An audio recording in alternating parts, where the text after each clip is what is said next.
Tapu boy a fio ai tai hapai I he kele kele eiki o hahawea lahi. Tapu ki he atofanga o ku alaisia mo kolonga. Na hifofua ki ai I he hake as talo no ma. Talo me he kilu kilua mo e tuu ai otu whanakena. Whiua aki pia mo sotia ka kapafori he langi atea. Ofa ke ngofua, ofa ke ata. Kai whai atu ai whakamatara koengi ki he Ouau Malanga'i o e mea whaeiki o Lady Vaea si atu ki moana tūtanga hunu Fakafanua Vaea I he taimini o ku I au fia pe a natula ka o ku mokomoko pe whiangaki ai funga mohe wha I he apikoia ko tari ki hapai ai a koe talitali peni ke whaere siatu ki mua leiti siatu ki mua na tuu tanga hono Fakafanua ki hono toka anga I he mara e koia ko otu kolom mana tau I Houma ni pe toko lahi apito ai ka inga o ku nau nofo I koia ai mea whaeiki ai o silanga pe mai ngahi ya teniti nau tolu koia nau Tonga I tawaki koia ki he mea tokoni pea pe voka ki nau tolu koia nau lava mai ke whahau koe nau whapapa ki he pekia koia I he te tau pekolosa aki pe a moto koia patang pe ku watu ki otu mulina I he live stream koia ai Broadcom FM podcasting pe poki ki he le tio walfit pu poinima FMA koia ku moto tau ka wata me Amerika lahi Australia pe poki ki no sila mga fetu pe I mamani pe mamata mai me ai ki he mea whai ki koia o leiti se atu ki moana Vaea.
Kai ke koe whamatala koe ni o ko o Tongatapu nuia pe o mau ki ho whangai pe I ngai whakatapu ko tōtoa whakeatu me he api ko tariki hapai I Houma api mea anga o Commemorative Vaea pe moe whatongia ma ke koia I he ahoni o nge koia na I tuku atu E anolo mano ane na yange.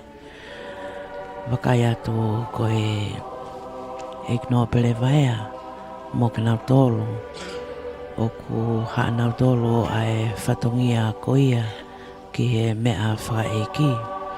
Pea mo e amanaki ke whahoko ai whaele koia o e mea whaeiki ki he malae ke whahoko ai.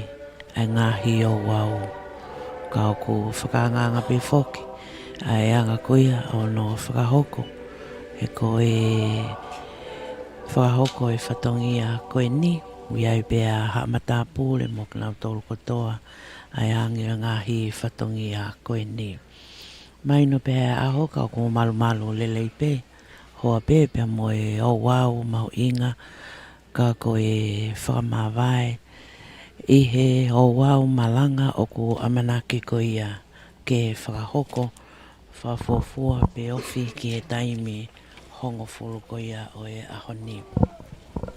Ko si ai bea e polokalama ko maawai ai ngahi whamatala ko ia ko whakahoko pea i kei ki ngata whoki ai pea ngi ko ia ko kinau tolu o ko whakahoko ai ngahi ngāue mau inga koe ni. Kau ko mau inga pe whoki he ko tohi hanga tonu mai pe i he pepa polokalama koe ni ai historia. Pe koe historia ko ia o hange ko ia ko o mi na e tapuaki meilangi ai whare ko ia o Fakafanua kingin lau le lea a whawhine mo kalolaine tau kapalata i whare whehi a home e Fakafanua. I aho hongfo mawalu o me tau tahiwa ono ni ma ha o whewhine i e whale mahaki vaiola motu a ko si atu ki moana tō tanga hunu hunu Fakafanua ko e o whewhine lai taha i e whanau e toko walu pia ko e uloaki i e whanau kene au sia a hono ono ngofulu mātau. Ko e fuatapu o e whare o eikno pele Fakafanua mo kalolaine ko itafua a Tonga ne si pekia ke itamasi pe i tau tahiwa ono wa o te eki whaele i ai pekia. Nai hoko hake ai a Fakafanua kingin lau tō tōtasi nai whanofo ki e Fakafanua pia neongo kone pekia ka ako kei lau maalia e tahine ko prinsesi o feina e langi Fakafanua. E tahine prinsesi i kalauni se nai takala tui mata moana whanakawa ki langi tuku aho mo eiki i tafua a Tonga whakaola me langi tō tasi i Fakafanua.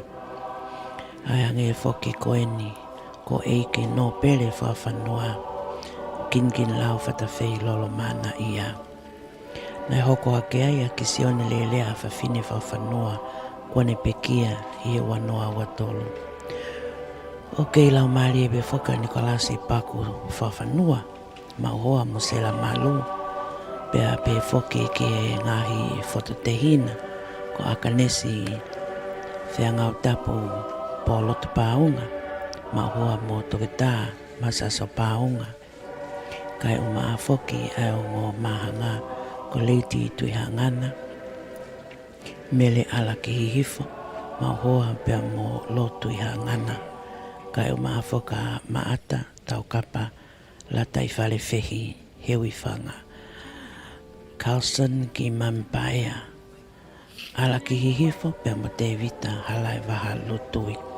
Kai ke ko e angai o e manatu melie a kinau tolu ka ko e whanau pe pe whoki e kai ngā ki he tupuanga pea mo e whamiri ko ia na e tupu ake ai a pekia pe ki he ngahi te hina kau maa whoki ai whangatuonga ane pea pe he whoki ki a te kinau tolu. O ko mahino pe ka te tau tolo he anoloe, ai anga koe au e whakanofonofo, pea pe he whoki ki e tau whawhita e piki e ki, neongo koe o wau pe moe aptanga mamahieni, ka o ko kei tōtai ai tala e whanua, mga e mea no katoa pe, pea pe he moe teu koe nea polokalama o ku teu koe ke hoko atu ki ai, ka koe kos mau mai pe i tohi historia koe, o tofa mai e ngahi whamatala. Io balopito e Katarina hange koia ko whamatala o si maupe. O si maupe ia i e ki tohi hene o tofa lope ki he kinau tolu koia ai kau pe kau mamahi koia i ki Lady Fakafanua Vaea. Hodo pio kalapi pe boe o wau pe koeni o e malanga ai e taipiri ai koeni ko matala ki ai alina ngau e hange kau ni matapu o na to ka ko me ve ki taimi hongo pulu e fa ko ai au no fa ele ko ki pala ke fa ko ai o wau fa osi mo e whamawai pēha mo e pekia ia. Moko au pito pe ai whianga kia hange koene whamatala ki ai. Ai funga mo e wha e api koene ko tari hapai. Pēha mau pepe mo e kau pēkau ngā mamahi.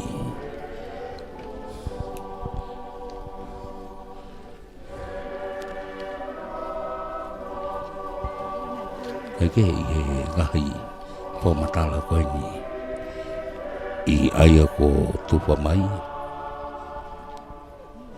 I he taimi pe koia ai o tuane tata alo mai aia siat ki moana. Ki siuma fua uta wafu tui mata moana.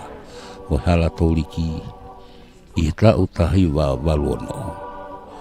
Ka ne whiri e kau loka pēr mono whakau fuawha.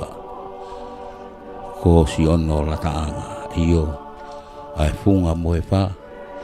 Ke langa hona whale I e ngahi makatu o e pupua puhi. Ke tuu mau ke ngahi whatongia o e siasi whanua pēa mo e turia ai mai moa ai hau Tonga. Hono I kai ke io ke whani whapapa hono whakaola meilangi a siena whainga he University o Kalani.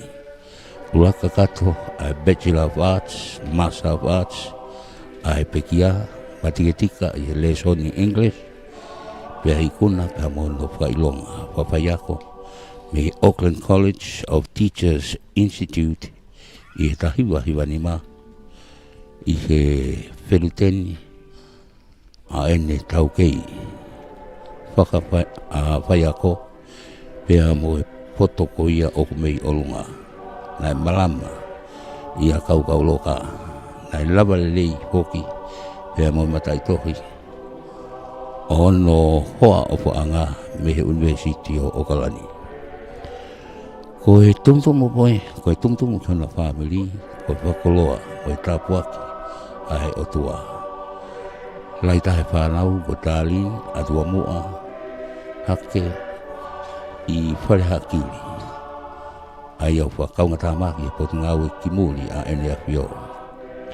Ko Iwana tūtanga hono Caroline Maka o Nopo Nusila. Agnes te whakaolai whanga o whakaunga tāmaki e potungau e polisi I Nukalofa. Hurita tui fua he wipaka ma mau taimi he mana kaisa o Nopo I Amerika. Pea koe pohalai taha ko lai pone lolo a Tonga. Kai uluafi tui batua mo. Ko e ambassador siapani ko ne mea mai. Ne mea tu ke wahako ne whapapapa osi. Kia Lady Fakafanua Vaea. Moi kau whafofonga muri pe ai o kamata ke nau mea mai ke whahoko e nau whapapa ko e High Commissioner Nusila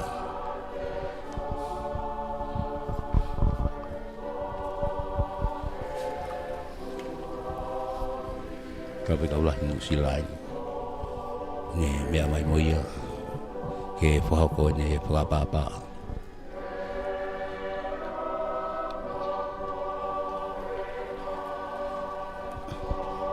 Mau pepe pare ko lirika pe he ofisa premia ne toe. Pare pe koia ta whekau lahi Nusila.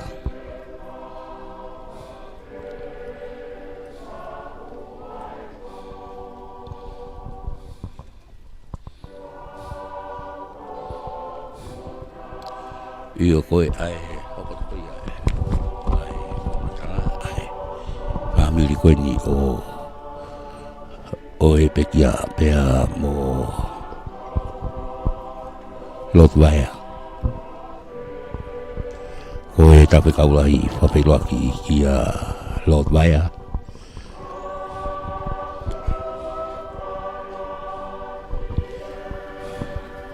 Iyo ai foha lahi koi taha lai foni lolo atonga. Tae ulua fi tui wanua vou. O Fakafanua he office lao ai puleanga. O William i vilai tupou. O ku Fakafanua e tau malu whanua.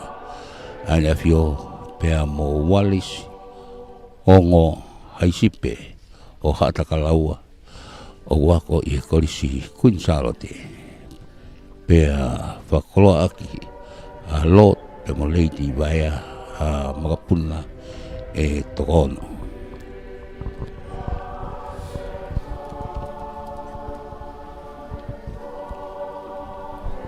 Ke anolo koe hangi pe koe mea koko ke whamatara ke hei koe kamataini ai lava mai ake nau tolu koe kau whawafonga o ngai pule anga muli koe tonga ni whahoko ai whapaapa whaosi ki he pekia. Ka ke kau ku maino whoki koe pekia koe tokoni CEO malolo ia i e poto ngāwe ako mo i ako ngāwe i e ngahi taulahi peka ke ngata ina ni hanga o toka ngai ai api ako maalunga nge koia ai pule anga i loa koe koe tihe ka koe taimini po na whakatata whoki ki University Fakafanua pe hange koe au ku mahino pe kau ngā ngoi e ke nau tolu na e fuawhatongia whakataha mo e pekia i e poto ngawe ako mo ngahi whatongia ke kepe. Ka koe whamatala a ke nau tolu e anolo koe kau tau po owe o mahino be whako si atu ki moana Fakafanua Vaea na ne tupo hake o ako i ngahi ako anga koe e katolika Toka pali pe a mea utoa. Nengo me a Lord Vaea o taku. Ko mo uika sa ki moana ko e ako katolika pe mo siasi katolika. Malo pe e taimini. Ka koe uho ko e ne tauhi mau. Nai whai pe ke siasi lahi. Siasi spesiala tawataina o Tonga. Tatau pe a siasi spesiala Church of Tonga. Ko waine monia sa utata Ponsonby.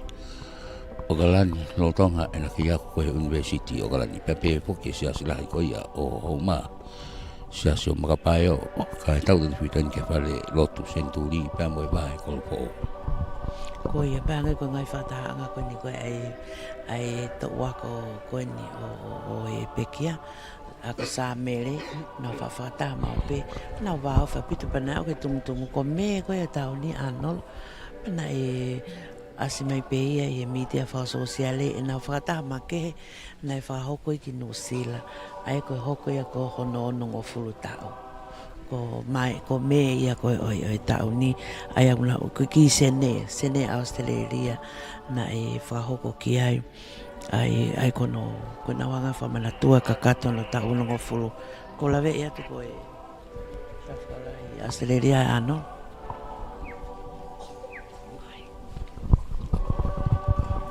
koia koe tau whikaulahi Australia mea mai moia koe polisia lau lawat pe moe fuatoa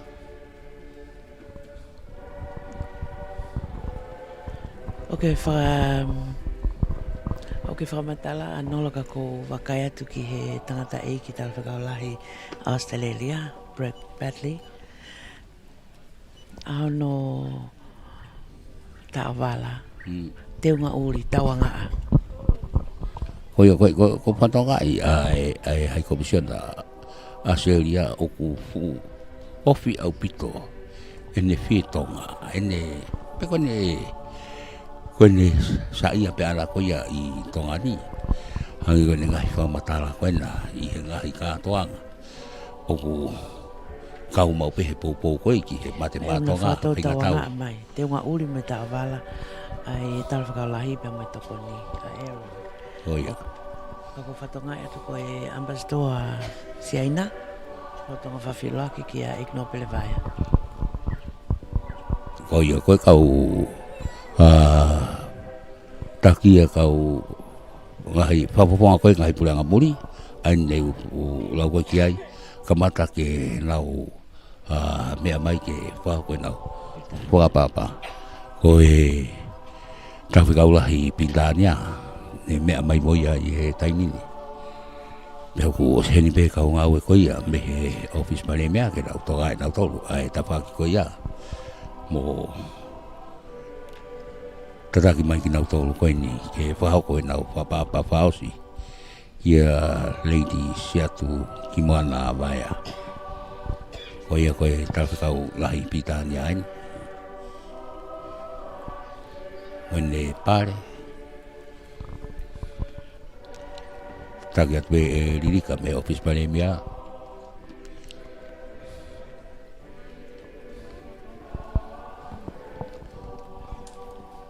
me atu ki Lodovare.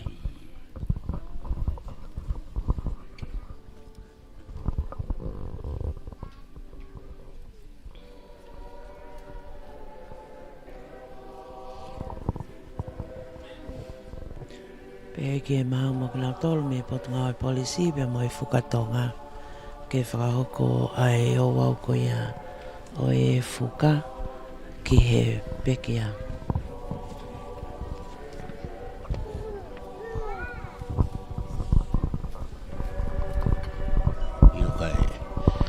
Kai fai pia whapatara koia ki he moi koia ai pekia a leiti siatu ki mana Vaea o pehe na ne whakatua merie mau pe ke au ke ulau sapate koia o e mahina ke ahi koia kau fai pe kau fai lotu ano kainga pe amboi family ko e tapaglahi ai Scarameniti pe anai mahinoia mei he ene mateuteu mau pe kimua I kahi ko ha mateuteu lau hoa, ka ko e lau aho ki mua. Ko e ngahi mō meniti whakakoloa, pe tatau te whito, e ne koloa ia ke tango pua, e ne ki tahine ko I lai sipe. Ke kau ke ngahi polo kalama ko ia, ai wahi kolo po ou pe ke lau tohi pasapate, pe a moe le soni whakamea. Mo loto mea mai foki ki he wafitu poini ma FM le tio ka ma foki e live stream Broadcom FM broadcasting ai ko ma vai ko ni pe mo lady Vaea Shaki Moana tutanga hunu Fakafanua Kage hange ko tala no ko ane nai hange e anolo ko e Biographical mo e historia o ko mohu I ngahi whamatala ka ko auliriki mai e kina tolu ai ka tau tonu pe ke ki ngata fuki ai o ko tau mato aki ongo I koto ape ai pe au ka whakafa ko hake I loto whare o Igno Pele Vaea pe a pe ke ofeina ai whanau pe a moitoenga kuia o e kau tau tonu. Whono ai te niti koini o whai atu mei ai e whamatala I he hauani. Pe koe te niti koini o whai whamatala atu mei he api ko tariki hapai pe o ko hangalele atu pe ia ki he whai toka kai uma a foki ai ngahi teu po osi maa wai. Ka koe anga koe au ngahi whamatala koe au ko whaho koe manat meri koe e kau tau po au na e makehe a hono hohi hake koe e mo ui koe a e pekia. He na e ave ke api tapo o koe I maofanga I au pan lolo. O hangea ko koe natula koe o e ako nofo mau mo e kau tau po au. Pea na iei ai sista pure. Pe koe taine tau po o pure I he taimi koe ia ko Maria Sutita tu a koe mei koe na ne hanga koe o toka ngai hange koe ngahi tō kaki I he anga o e mo ui ka koe konga ia o e nau ngau e pea I ke ngata foki ai a koe e ngai mea kotoa pe mahino a whale a koe ia ka koe whanki I ngau e mau inga hange koe kuki ka waia e tā piano.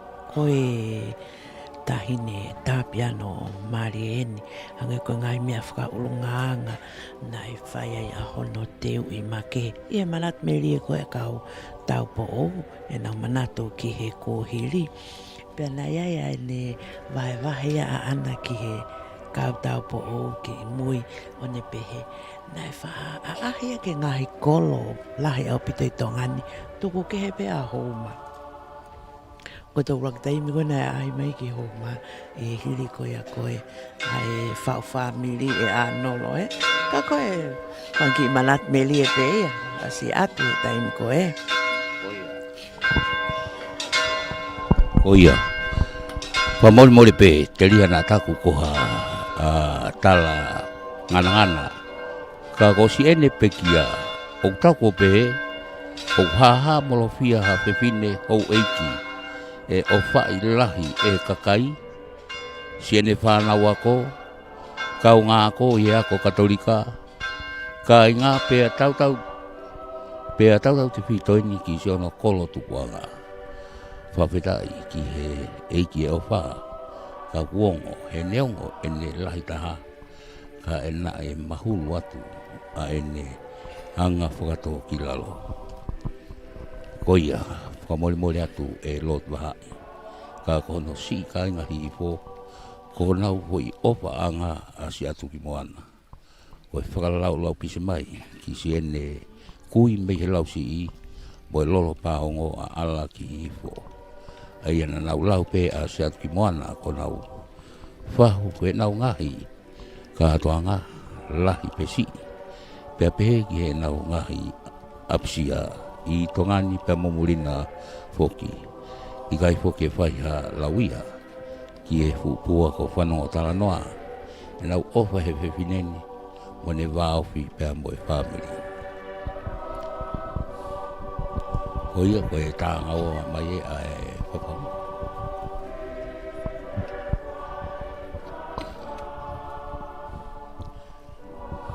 Lady Luciane Yuan ne mea mai e taimini poe ne kau whewhine Iolani Mabagaito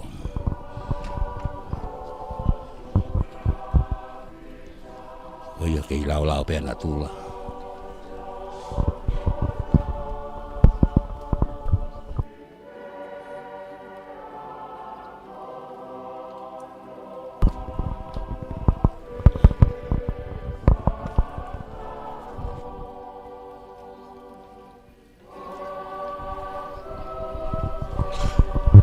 Koia I he taimini kono whahaere mai eni mei whare ki tua I he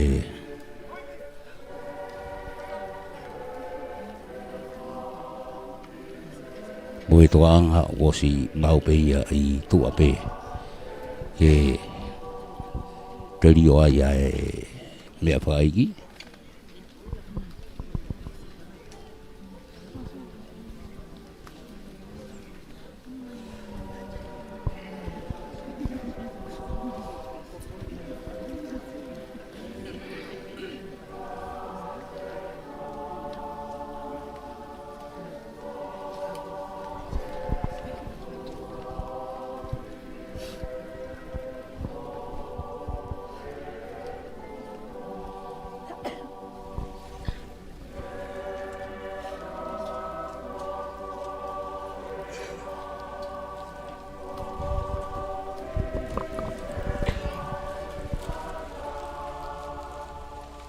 Koia mau pepe po na to ko nau wa ko koia e fata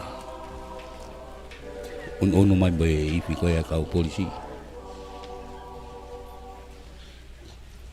ke nau tataki e pra ele o e me fa iki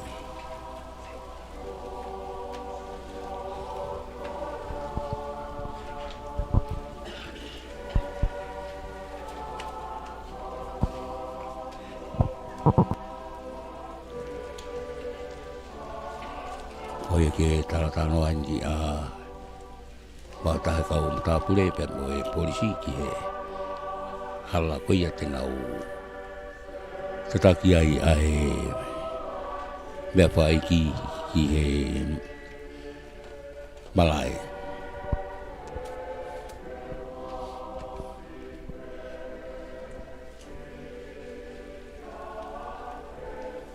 Alo taisi takau, pule wawahe waenga kofou, maupanga.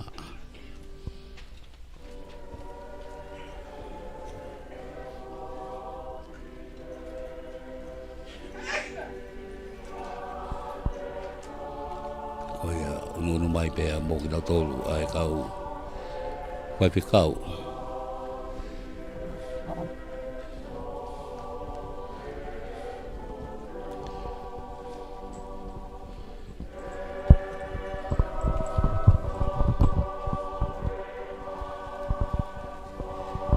Mo na tol ko ni kau ta lo ko ni I tua I he me pare pe ki nau tu ka to ki olunga kai fata I hono paile mai koia o me vai ki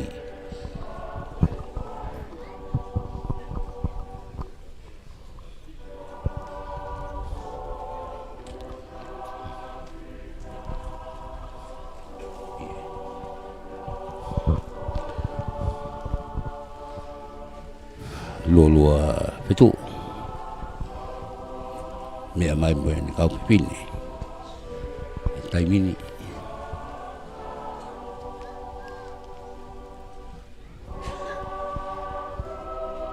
boy kau pononga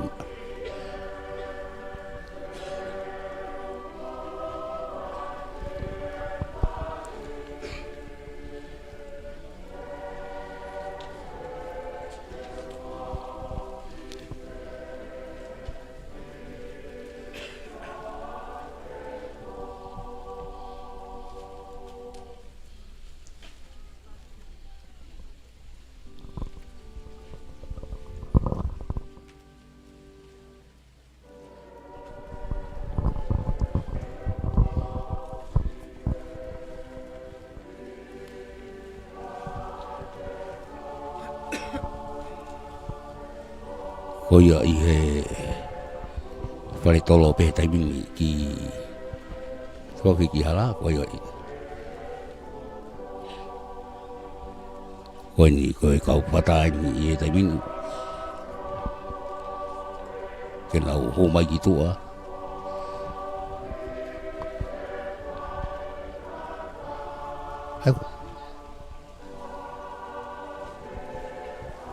koi fatalalo pe koe peke he koe takai pe ni mei tarikia pai huu whakatoke lawai ki he halalahi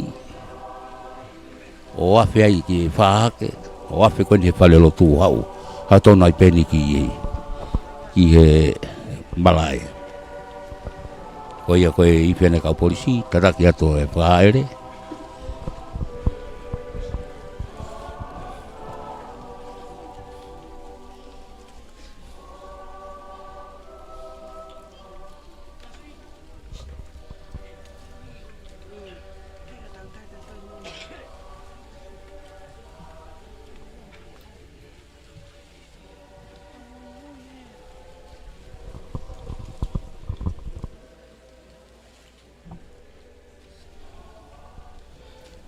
koe kau patai ni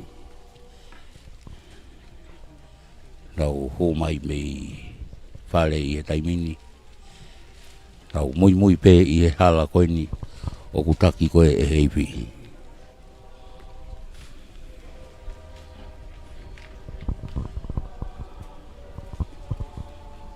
tui pere hake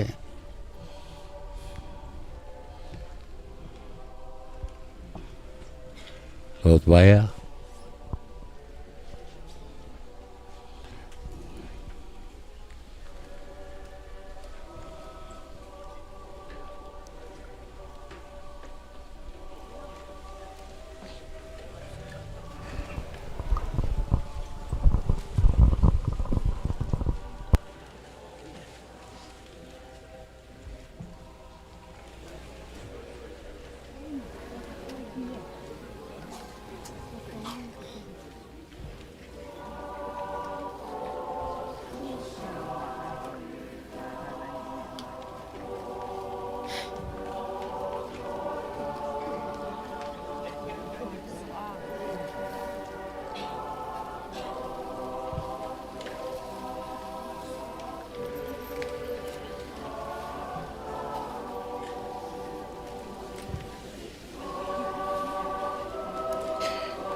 Ko ia i he taimini ko e hape mai eni ai i pe kau polisi i he fo i hala ko ino ku alu pe ko ia ki he pupua pui ka o tu ai ai mala i he fo i hala ko ini i he taimini o si mau mai pe ki nau tolu ko ia te nau whao ko ia ai e Ouau Malanga'i ai e tataki pe e he paisteni leo Whawhikau toke tā alwhireti atiola. Whila kepa. Hoi au te lawe i at pea ngai koe kok nau tole ho no pele ko nau iai. Ik no pele whila kepa, no pele tui wakano, tui hangana, tui la kepa, ik no pele nuku.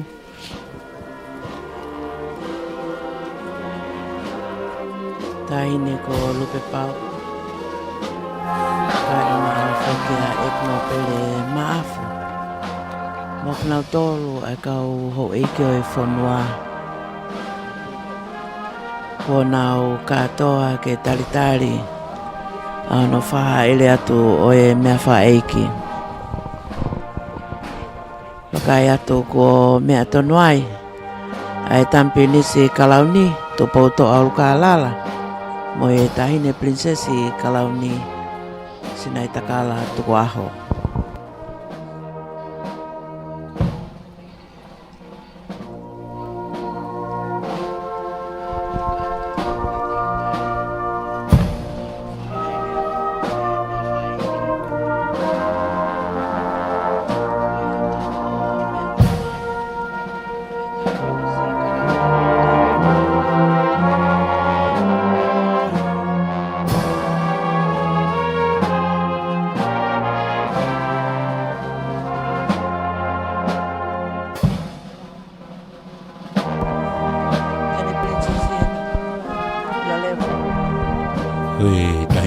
prinsesi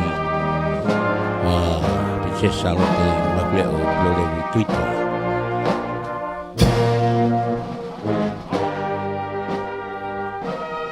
Ko ye taimini ku fawa watu ai ka wifi pe mo me pa iki ki he mala ai taimini ki mala ko ia i taimini ko ia ko tainen prinsesi sa te ma pe le Twitter ka ma lo Twitter.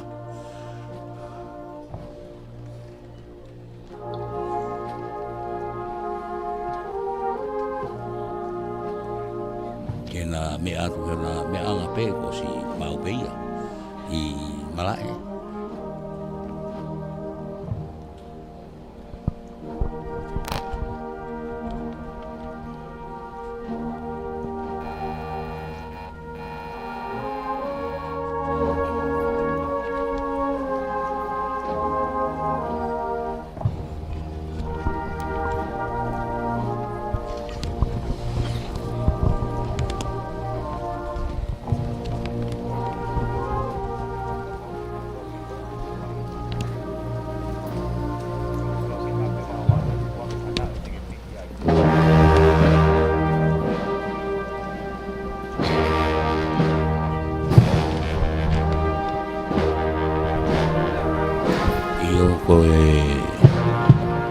mala e ni o ku iai.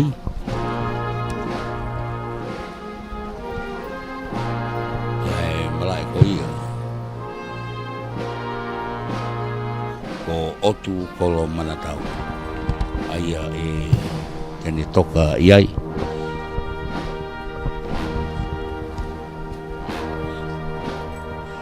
Ko ni potwolofola manako ko sa me watolu. Pea whaamoni ki ai, ai ne ngā himi manako. Whaangeau whitwha, hau tau hea siova. Tō ngau noni mā, e keu eleloa whe mai. Mo e whaangeau mai wā, sisu ko e magatu.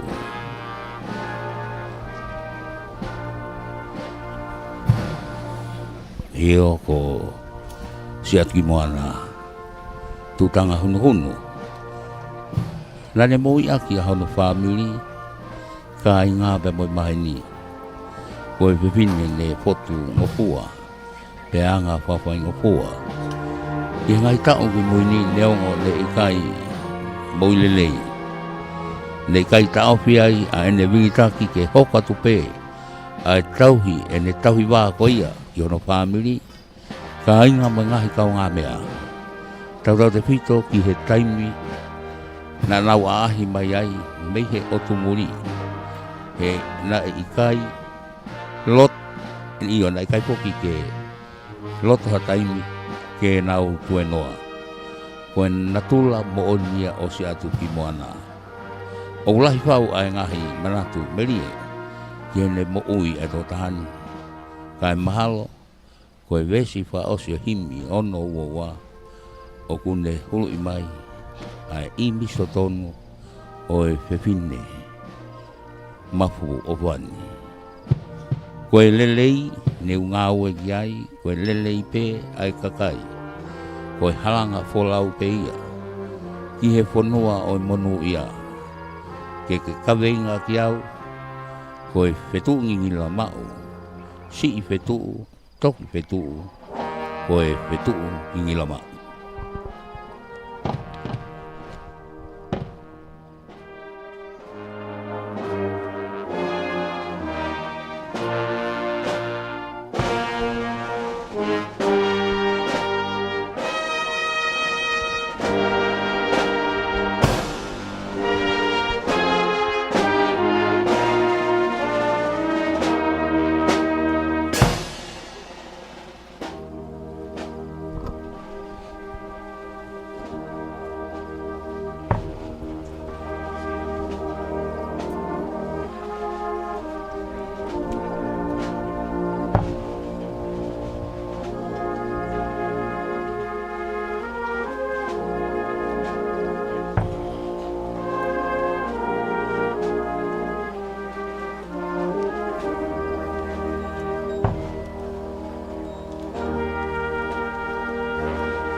O hui he malae o tolo manatau i he taimini ke hoko atu ai o wau ia a malae a hono Malanga'i ai Malanga'i pe e he President leo leo ka koe skill tau lahi ia o e siaspesiana tau taina Tonga ko whaiwhikau toketa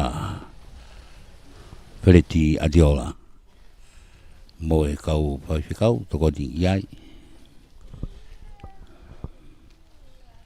ko e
Ouau ko ia ai Malanga'i koe ni I mala e ka ia taimini e hiva pe ai kau hiva koe ni hiva lahi pe koe ia sa spesiana a Houma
ko e ha eleni kingi tupowono ka mai tahine kuini nelas pau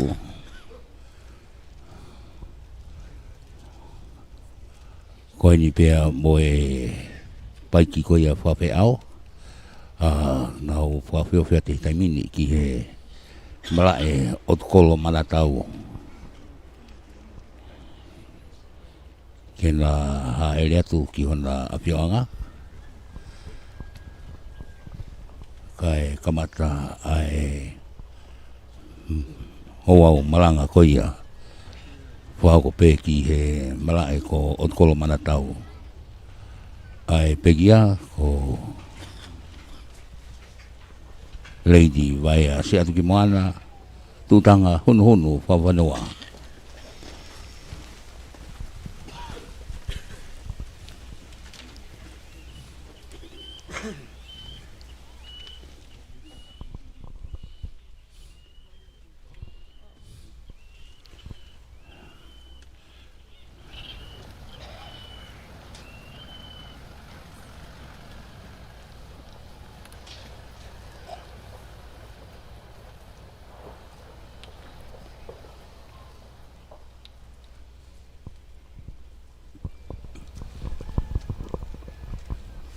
ko ia ko e kini wo ono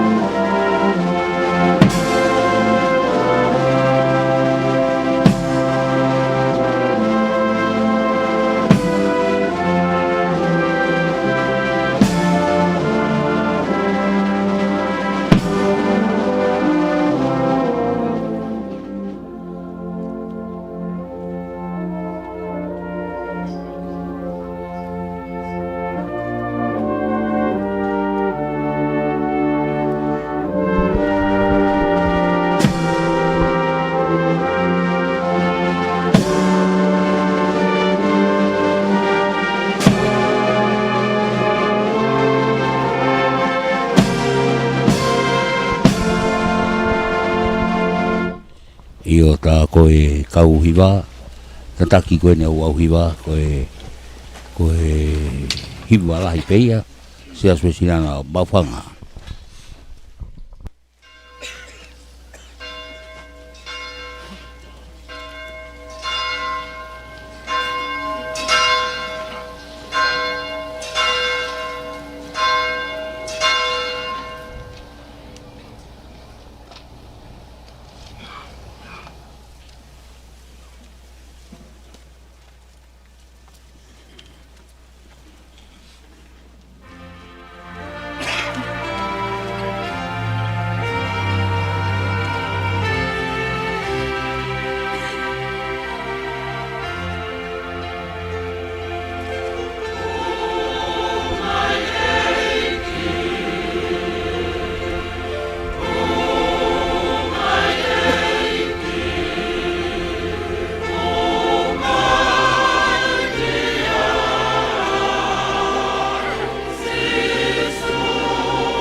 Pola Maya e Kosisu.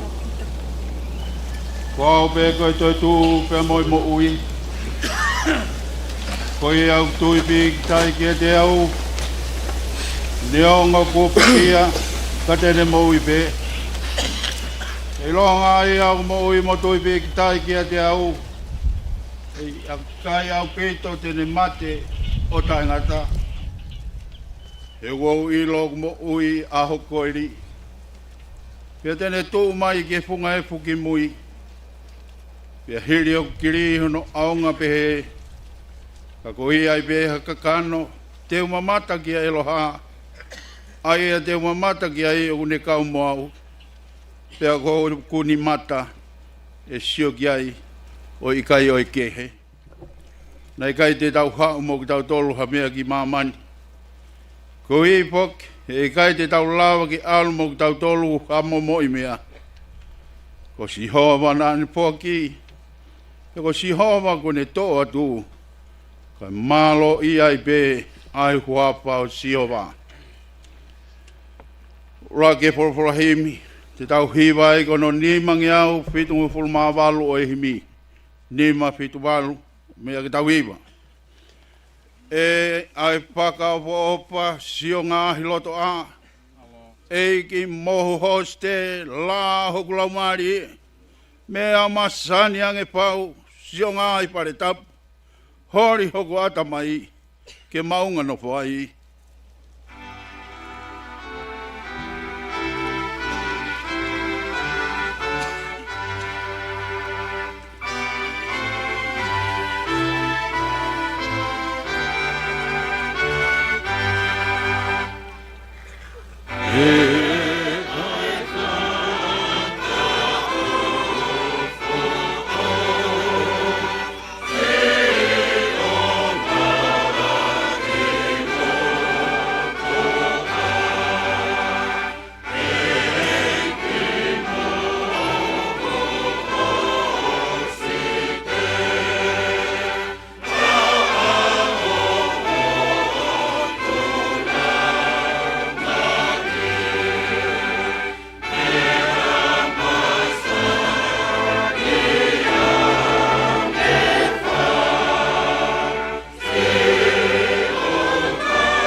E nau mata mea masani.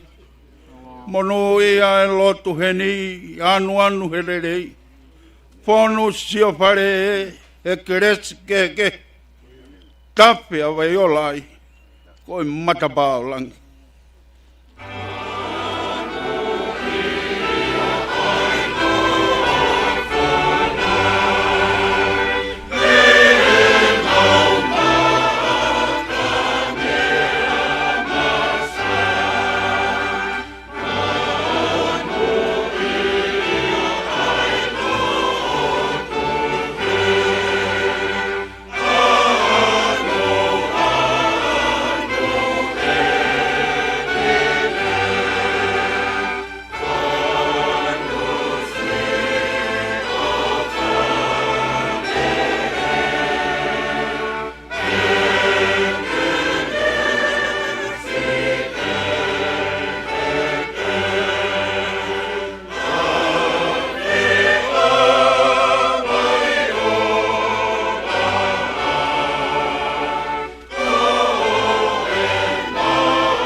Si eiki ke manatu moa e mauno foni tua pano ai skaina ai ke fono ai o pare ka mau laka tu heni tupo ai behe kres toki au he taka moa mata ia ai o tua.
la que o mea hif ki ta loto.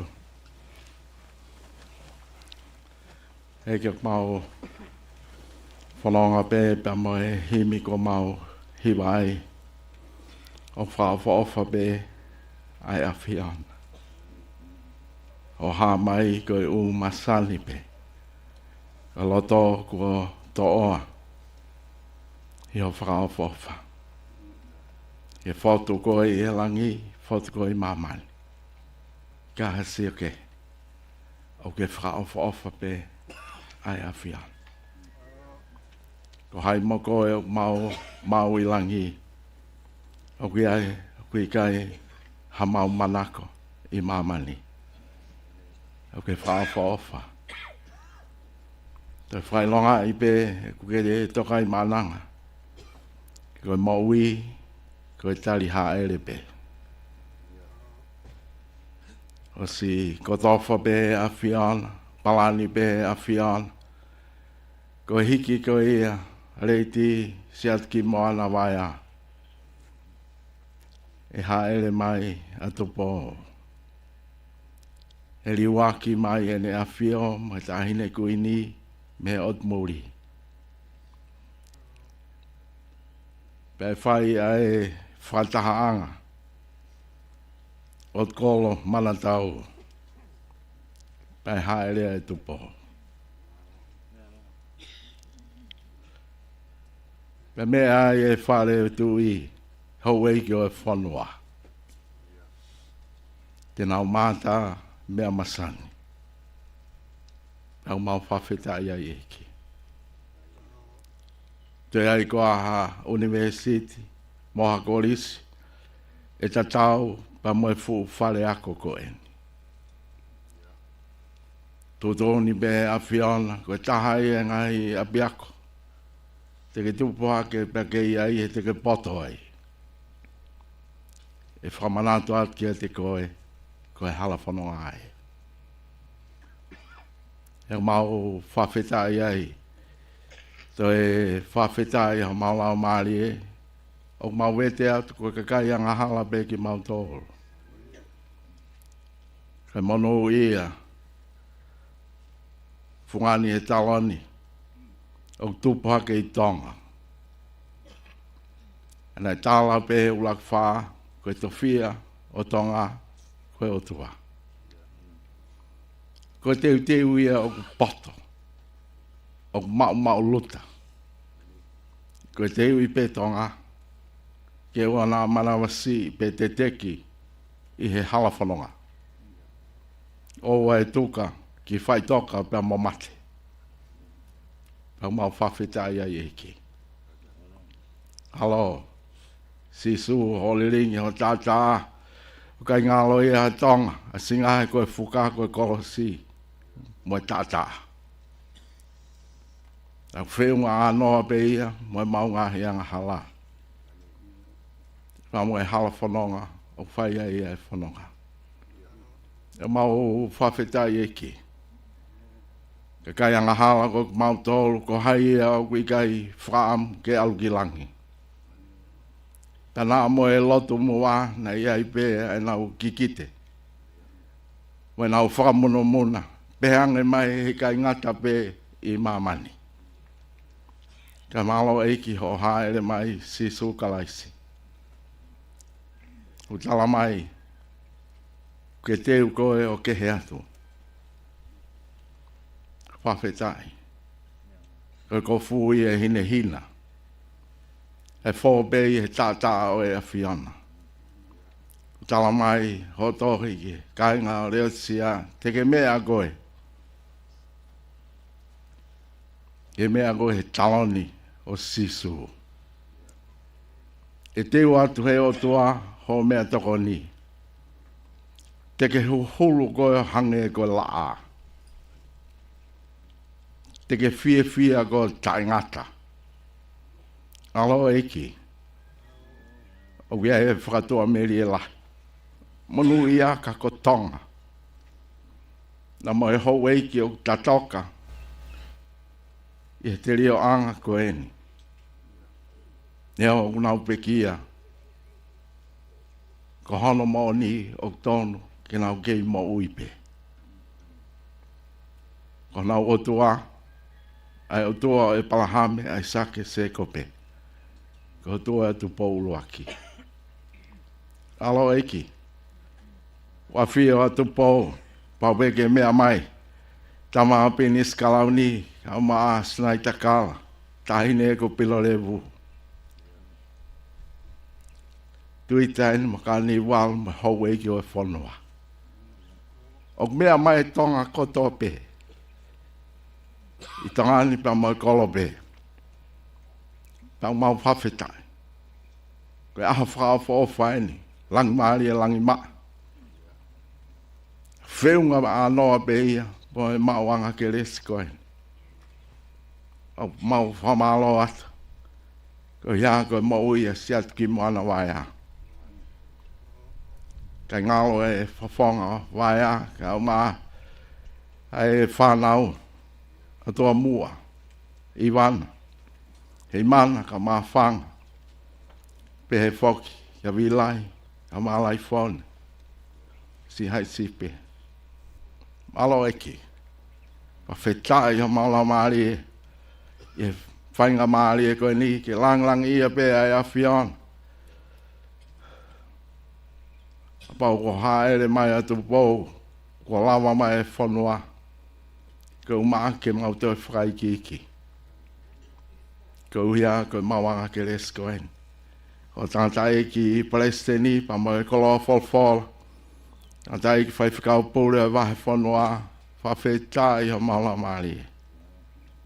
Lang ia tō tāpe ai a whion. Wafa beho alo siso kalais kakao mau whamaui. Amen.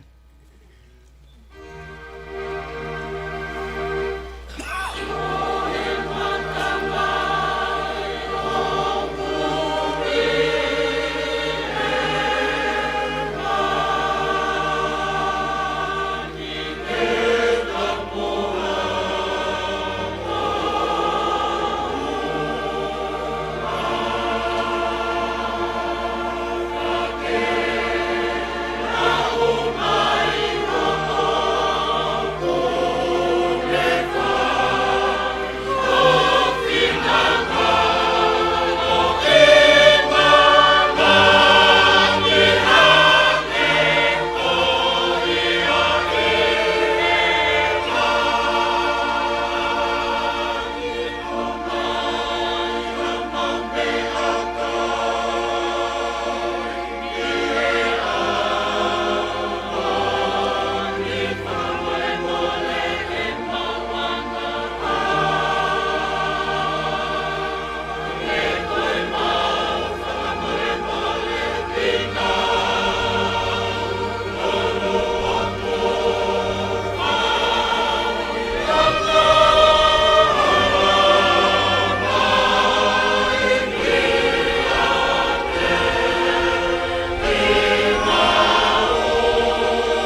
Ulake whorofora, ki ngāweanga, o hua koeni, ko e hiwanga fulu ngai sāme, o sāme a Mosese, o tangata o otua.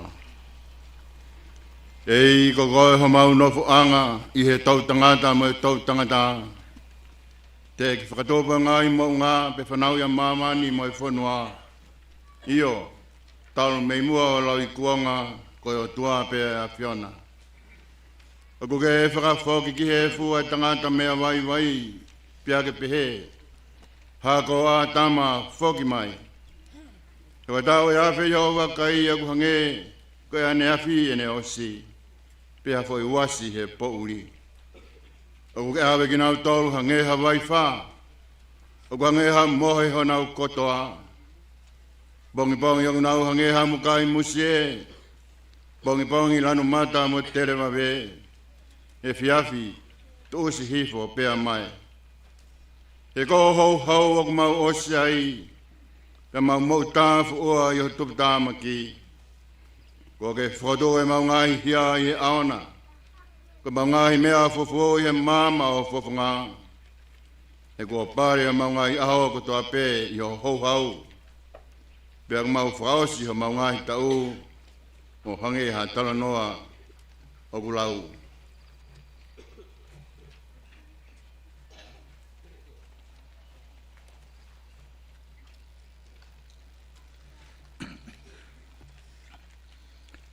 Koe ngahi aho ho mau tau, ko tau I whitungu fulu. Pea ka lahi ho tungu, ea unai ke walungu fulu. Pea ka hoto wiki anga, ko yongo sia mo muna, he o kutu si wawe pe tau puna. Ko hai o ni ilo I ho hau no mama wha, pe koe lahi ho tupu tāmaki o tāu mo ngeia. A ko mai ke mau whakafua pe he o mau ngahi aho, ka mau utu mai ha loto poto. Liliu, eiki ko futu, o lolou te lia ho kau tāmai o eiko ki mau tolu.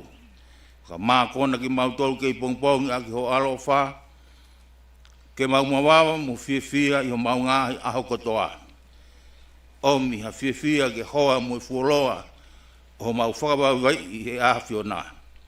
A ngahi tau ko mau whianga ngai mo I kovina, ke ha ho ngā we ki ho kau tāmai o eiki, pe ki he nau whanau ho langi. Eo, ke te ki mau tolu e whakaofa o eiki ko mau o tua, pe ai ke tu mau e te ki mau tolu ai ngā ue aho mau ni mā. Eo, ko ngā ue aho mau ni mā, ke whakotu mau ia. Amen.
koe andema, koe fauki api, hi walahi beia ai soswesiana tautaina o mapanga.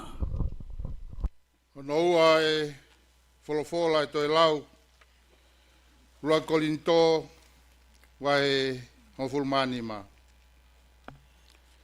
Ka koeni, ko whotua ka laisi me he pekia, koe polo polo o e whahinga kua mohe. He koe mea i he whou mai i ha tangata ai mate, pia whou mai i ha tangata whoki ai toi tu o i pekia. Io, hange e tofu pē o ku mate kotoa pē i a atama, pe he whoki, e whakamo ui hake kotoa pē i a kalaisi. Ka e takitaha i hono wāhenga, koe polo polo ko kalaisi, hoko ai a kinau tolu o kalaisi, o ka whai e ne haele mai. Toki hoko ai ngata anga, o ka tukuange e ia ai pule anga ki he otua. Io ki he tamai. O ka kuone whakakaanga ai pule kotoa pē, moi tuunga kotoa pē, moi mālohi. He kua pau pē ke ne hau. Kai oua ke ne tuku ai fili kotoa pē ki hono lalo vai. Ka kua whakakaanga moi fili whakamui a mate. He okulau, nane tuku ke i he lalo vai o ona ai mea kotoa pē. Ka e ai nai hataha tene pehe, koe haa eanga o i whokotu o i pekia, koe haa eanga o i sino te nau hau mo ki nau tolu.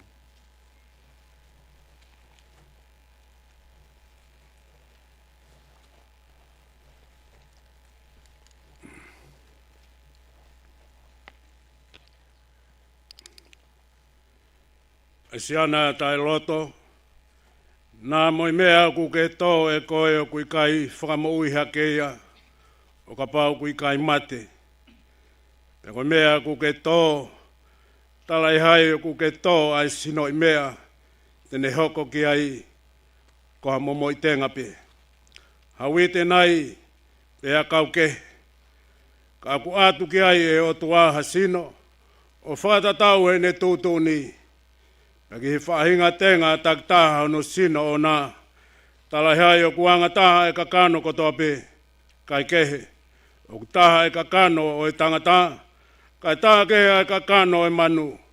Pia taha kehe e kakano e manpuna. Pia taha kehe e kakano e ka. Ui ai whoke ai whahinga sino o whakalangi.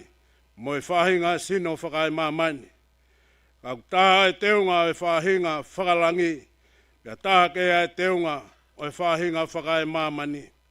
O taha e teunga o e laa, pia taha e teunga e mahina, pia taha kea e teunga e ngahi whetuu. Ia, o ku whaikekehe ai teunga o e whetuu koe, mo e whetuu koe.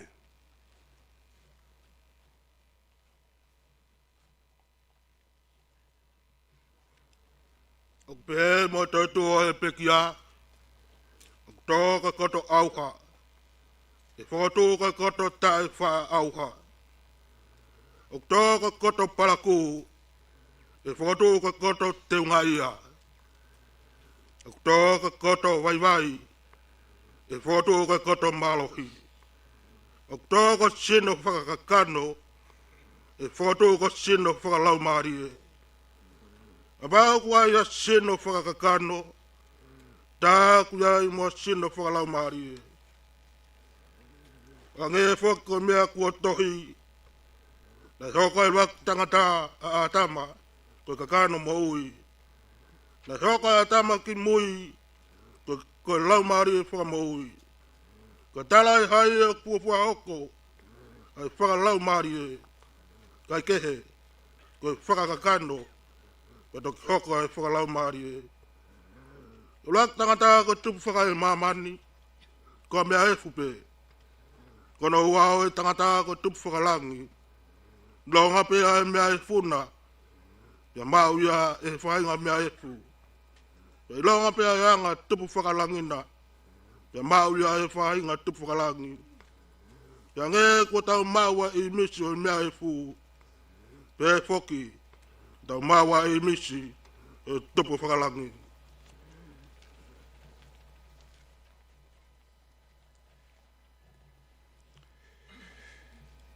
Pea koe ni pe mea kou talatu, ka inga. O kui kai lawa he kakano mo toto, ke hokosi noa pe ai pureanga o e otua. Ha hokosi e auha, ata e wha auha. Kau talatu ha misteri. Kai te tau mohe kotoa pe. Ka te tau riliu kotoa pe. Iha fo I mo me niti. Iha fo I ke mo pe. Ihe ifi whakamui o e talupite. Io e ifi e talupite. Pea e whotu ai pekia o ta e wha auha. Pea kokinau tolu e riliu. He ko pau ke ai e mea auhani. E ta e wha auha. Pea ke ai e mea mateni. E ta e wha mate. Pea ka ai rewa e mea auhani. E ta e wha auha. Mo ai e mea mateni. E ta e wha mate. Pea e toki hokosia ai wholofola koia na e tohi. Kua whongia mate. O ririu ko ikuna. E mate.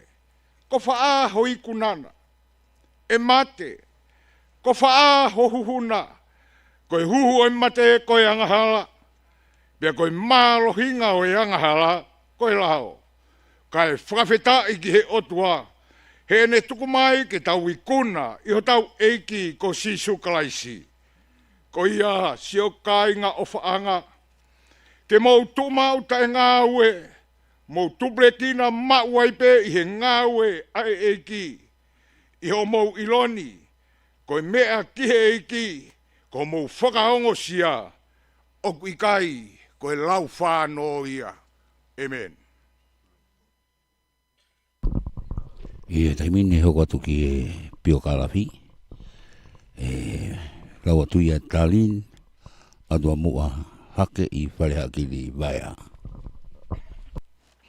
Tap moe tolai o tua. A fio e. Wake puleanga pato kokate. Tap no po ono. Atu ia Tonga. Tap moe tahene kuina naspau. Tap moe tama pirinisi tupo toa ukalala. Tap moe tahene prinsesi Charlotte Pilolevu. Tap moe tahene prinsesi Sinai Takala.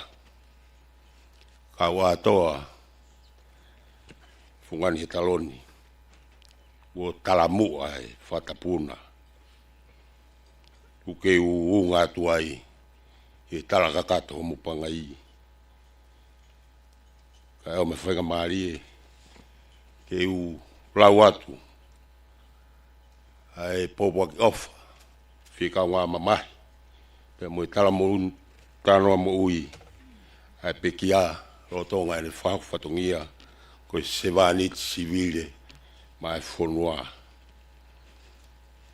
I he ofisi pare mia nuku alofa.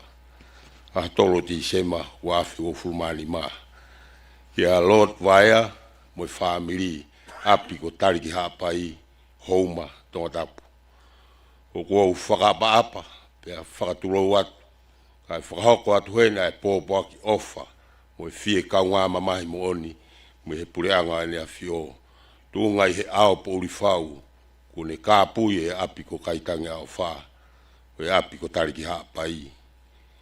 I he whirika kai ai au tua mafi ki hono alofi tapu. I nasi ai a leiti si atu ki moana tu tanga hunu Fakafanua Vaea. Nai monu ia pea koloa ia e pure ngā I he mo ui tare niti poto mo e taukei ngā ue a leiti si atu ki moana Vaea.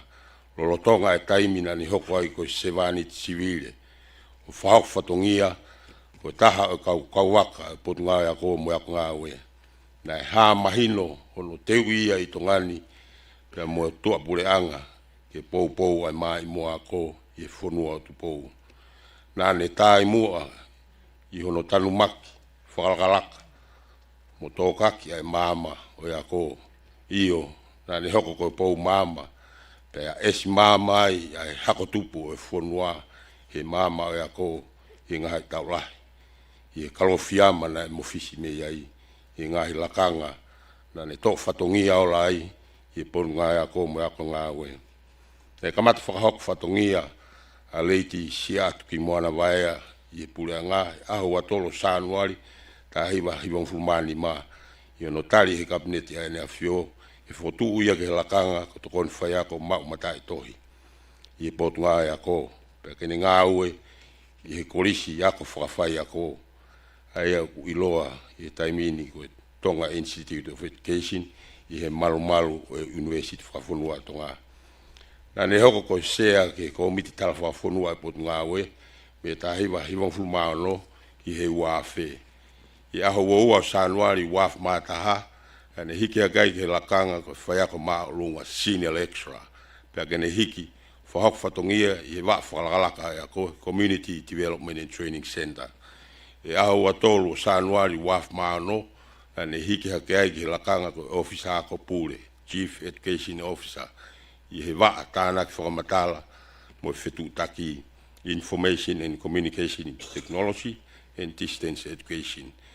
E aho nima o katopa uaf mahiwa na ne hiki hake ai he lakanga ko to kontare kita e ako i ngahi yako anga maalunga nge Tonga Institute of Higher Education na ne hiki he lakanga tatau pe i ahata hahiwa o e pereri uafi on fulu i he wa ako mo tala Fakafanua i hafa sanuari uafi on fulu mataha na e tutuuni kene to e foki o whakahok whatongia i ngahi yako maalunga nge na ne whakahok whatongia ai i he waani o au ki ti sema e uafe ua fulu. I ha wha sanuari uafe ua fulu mataha na ne hiki egi he lakanga tau pe i he waa tutuni ngā we pala ni me whatotolo. Na ne whakahok whatongia ai i he waani o au ki ha urake o maasi o uafe ua fulu maua. Na e tari ai e komisione ka ngā whakapureanga e ne pok malolo me ngā whakapureanga i he uhinga whawhaito. Peke ne kamata lau me aho tolo sanuari uafe ua fulu maua. Rotonga e ngahi tau na ne whakafatungi ai na ne mawhainga maari e ke reo i ngahi lakanga maalungange i he potu ngā ako mwak ngā we. Pea na ne mawhainga maari e whafofunga i e pure ngā mo whonua e ngahi whatahalai whawhetu mo whamamani lai. E aho awalo Novema uafe ua fulu mani ma na e ongo he ofisio e paremia e tala whamamahini. Kua pekia a leiti siatu ki moana vaea i he ui maani oni e tua mafi. Na whiunga whakatoa e tau, mo tau e ua fulu maa ono, pa mo mahina e ongo fulu maa taha. Ai whahok whatongia o skia verenga a leiti siatu ki moana vaea, ma e potu ngā ko mwako ngā ue, pa mo e purea ngā tonga. Ko tau lewa e tolu, pa mo mahina e ongo fulu, e ne hoko ofisa ngā whakapureanga māroro. Tuku ke halatu watu heni, mo e ofa, mo e whakamalo loto honga moni, me kabineti a ene a fio, pa mo e purea ngā, si leiti siatu ki moana, tu tanga hun Fakafanua Vaea, pea kene toka i he nonga, pa mo e whie maari e ho tau eiki hui, pe he malumalo e fuka o Tonga, o e tumutumu, mo e afu whakatuku ia, o e whakapaapa, honga ia, mo e manatu ofa e pureanga ene a fio, e tō whatongia ka whakafa, na ne whakahoko. Whatawangi o tua mafi, e ne whakapulupulu ho whare, ake ne nonga, mo e whie maari e taimi whainga taani. I he loto whakapapa moni, whamoni ngō ke Honorable Dr. Isaac Walueke, o e paremia Tonga. O whata. Ko e popo whinga o mamahi a kaunga mamahi me e paremia pea mo e pureanga i nea whio. Me he pureanga ia ko e tareki tau e ako ko iskeri i oko. Ka ko e pio kalap ko e family ko Talin atua mua hake i Parehagiri Vaea. Tap ke ato whanga o Kalaisia, Mokolonga. Na hifofua ki ai hahake, asita noma, talo me he kilu wā, mo i tuu ai otu whanakena. Whihua aki mo so tiaka, ka pawhori he langi atea. Ofa ke ngofua, ofa ke ata, kau whai atu e pio ka lafi whakaitua. Tap mo ena a whiwhio, ko tu pō wono, tui o Tonga, mo kuina na spau, iho mo ha elea, ai wha malama, o funga mohu wha. Ko e ahoni, ko lalai api ko si mo fua uta, ko mahei kawe hingano e toa ko va e popua. Ko e ahoni, ko whakakakato ai tala o pēte li hema si uta. Te mui pē o au ke ngata anga, he ikai te utoi tari ki haapai au, ka te utari ki langi pē au. Tap mo i tama pirinis ka launi, tu poutoa u ka lala, mo i tahine prinses ka launi, sinai takala, tu i mata moana, whanakawa ki langi. Tap mo i tahine prinses pule, salote, mafleo, pirolevo, mo i whare o haa mohe ofo, ka koe hei lala tangi o maina whekite. Whawhetai ho kei mea he ni he ahoni, ke whakamooni ki e toa ko ta kei kau pē. Tap mo pirinis ka ni walu fotofiri, lo tuita, lo maafu, mo i ho eik no pere o i whonua. Tap mo kioa, kau a toa, whaiva maarie, kula i toafa, whiri mo e hala, mo haa tauhi whonua, mo haa matapule. Tap mo eik paremia, Dr. the Honourable Isaac Eke, mo ho eiki minista o kabineti, mo ho eiki whakafofonga whalealea.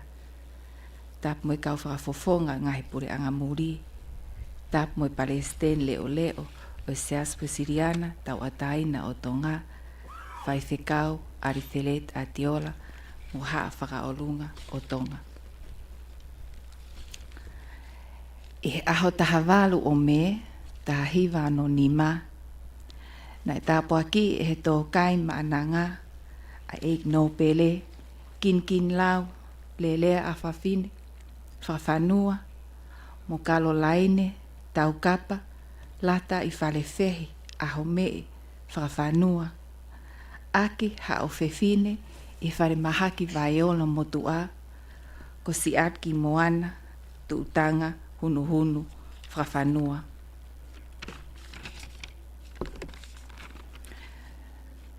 Ko tupanga o si atki moana, tuutanga, hunu, vaea, ia eiki no pere whawhanua, kin lau.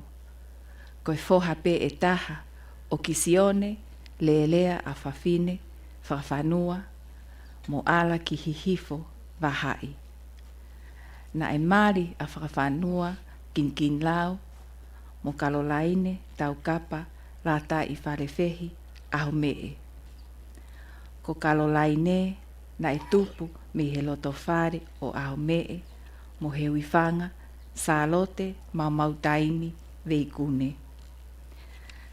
Ko tamaiki o aho mee, mo he wifanga, o lahitaha, a kuin halai walu mata aho, hoko kiai, a tupou kolotolu, hoko kiai, a kau fo'ou, whare ki he toa, hoko kiai, a Elenoa ngataya lupe, pe hoko kiai, a whae o si atki moana, ko kalolaine, tau kapa, lata i whalewhehi. Na e whikaono i e whanau, a no pere, a haumee, wuna, tui oi tau. Na e hoko kiai, a Vaetapu, no pō, mele hifo ki vai, o kei lau maalie lelei e au kalani Nusila. O hoko kiai, a te vita mano pangai, pea mo o tuangu na e pekia kei sii. Pea koe whika hongo fulu i e whanau, a Amelia la tuniua.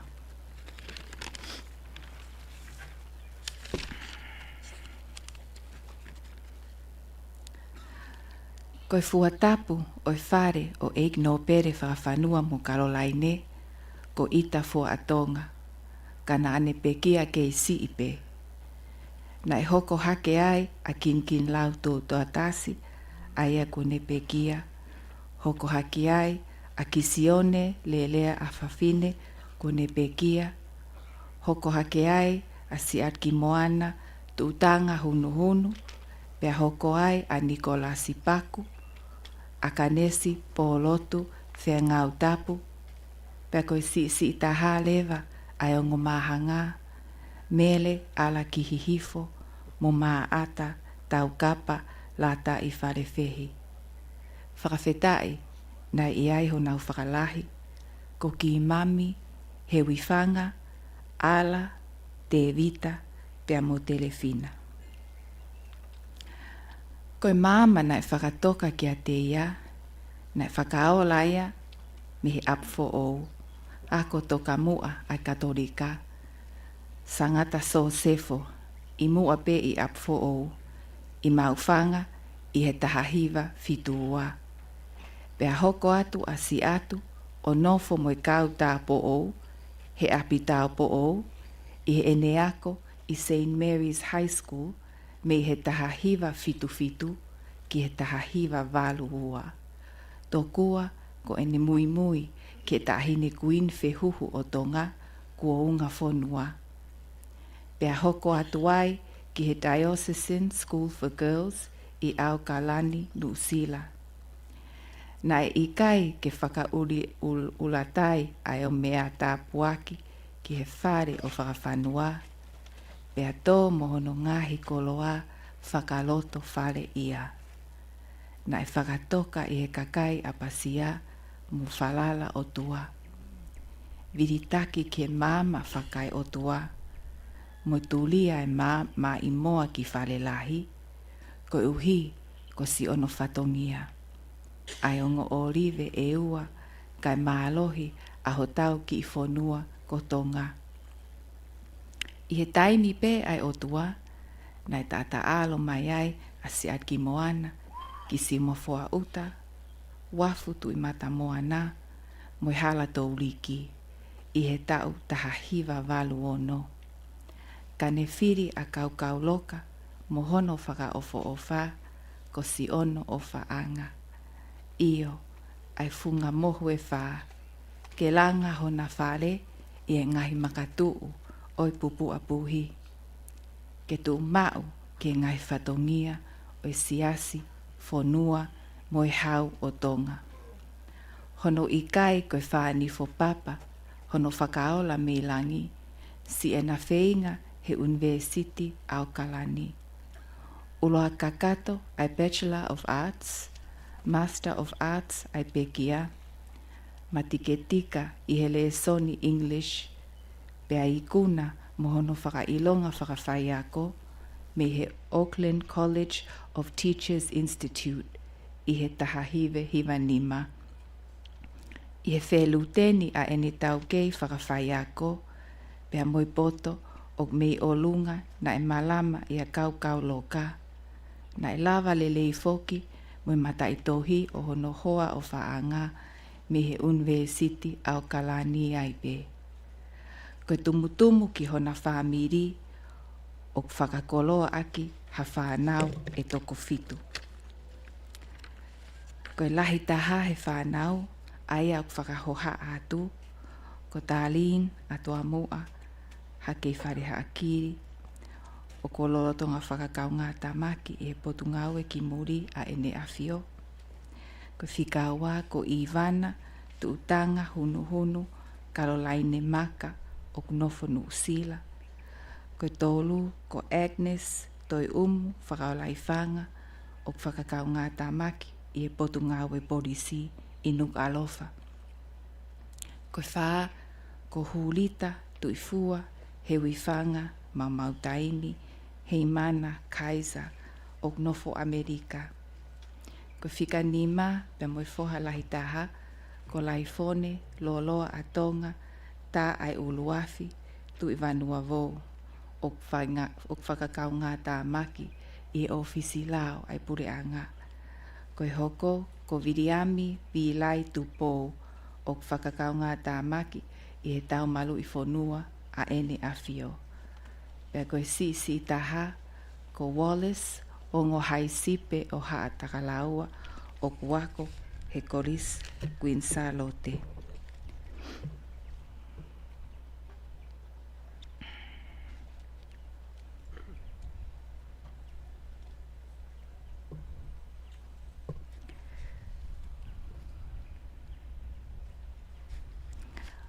Ko Lord mo Lady Vaea foki, na e whakakoloa aki ha whanga makapuna e toko ono.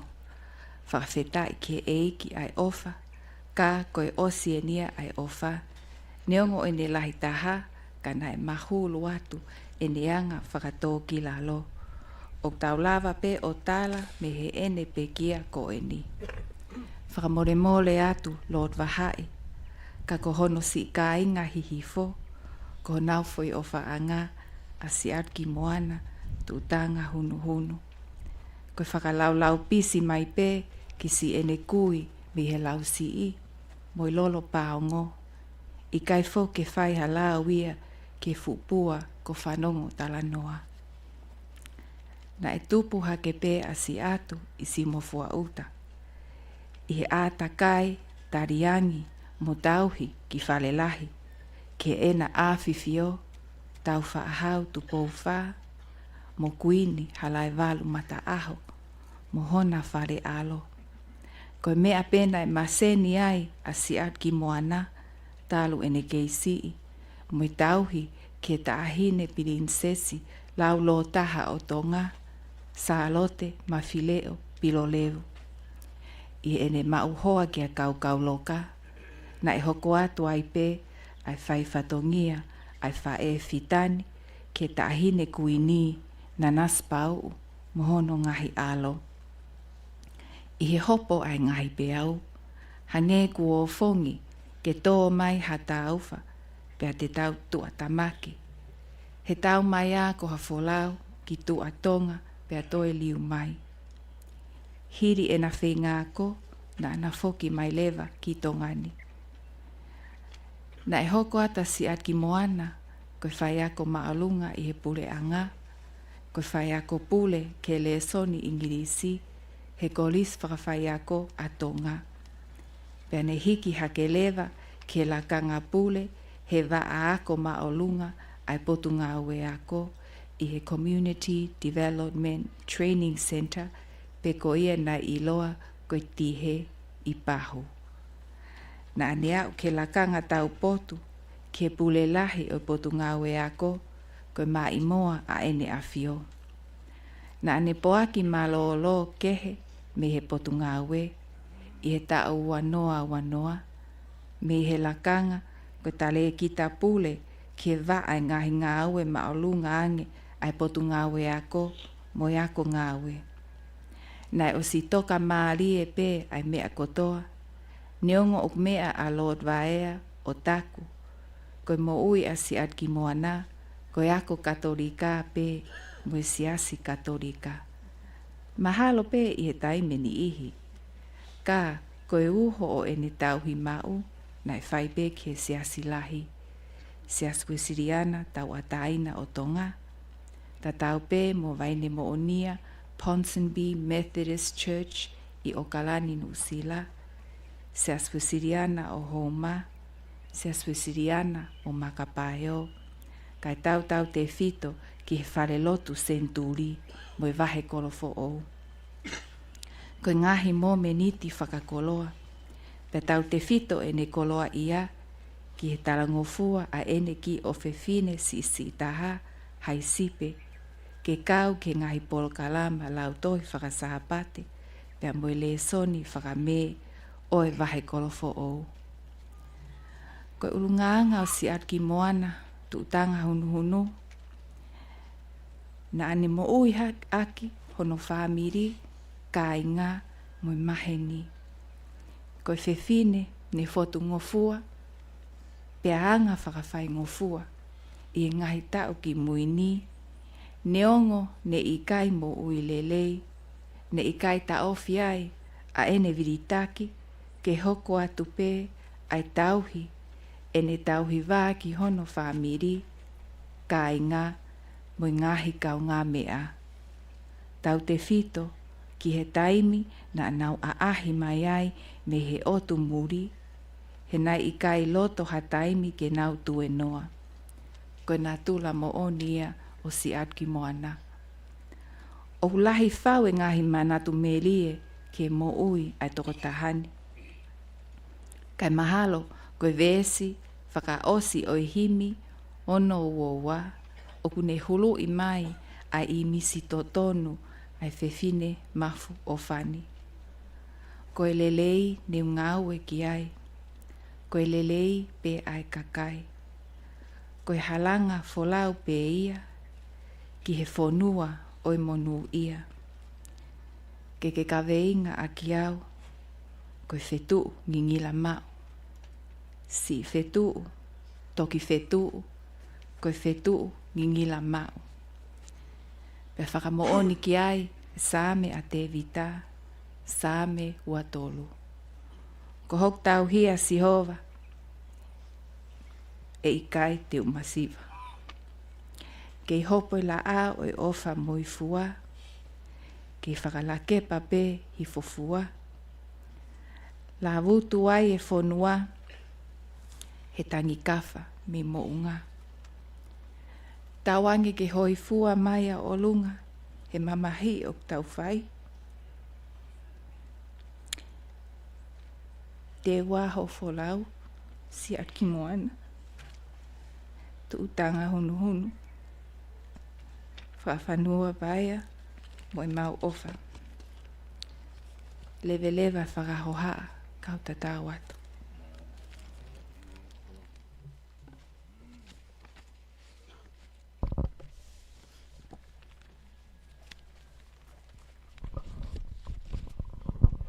Biographical Darlin adua mua hake whare hakini. Vaea. Ono ai himi ke tau hi vai, whāngia o mahi vai himi, o mea ke tau hi. Sisu koe makatu, whakamalu ki au, ko hela i he hala, moi potu la a, koe futo awha eni i kaiha kaule rei, koe koto makamaka i kaiha malolo anga.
Tuku peki mui, e te mea na me malo.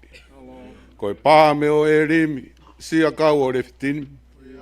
Ko mōre ai kakai nā kwha whalalai. Tō e pēa e a Fiona, koe maka lau i kōnga.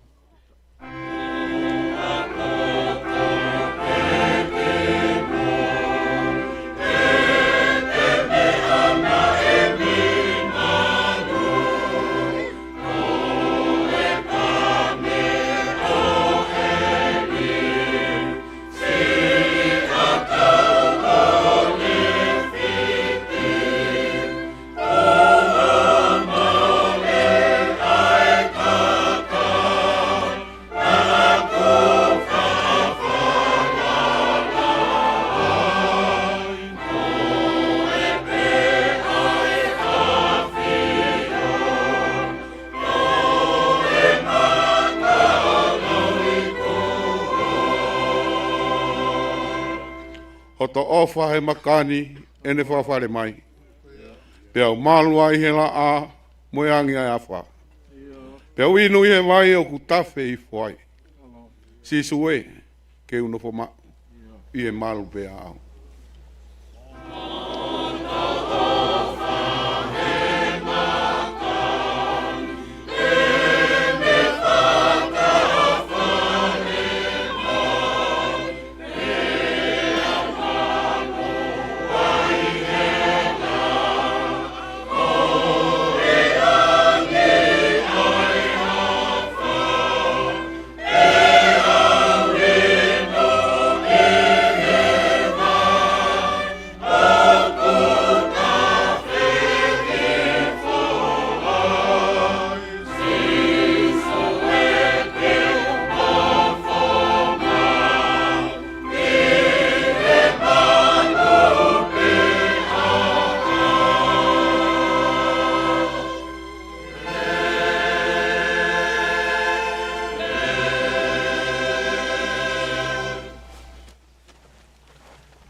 Ko si hova sa pauti o kui ho tau loto ngā.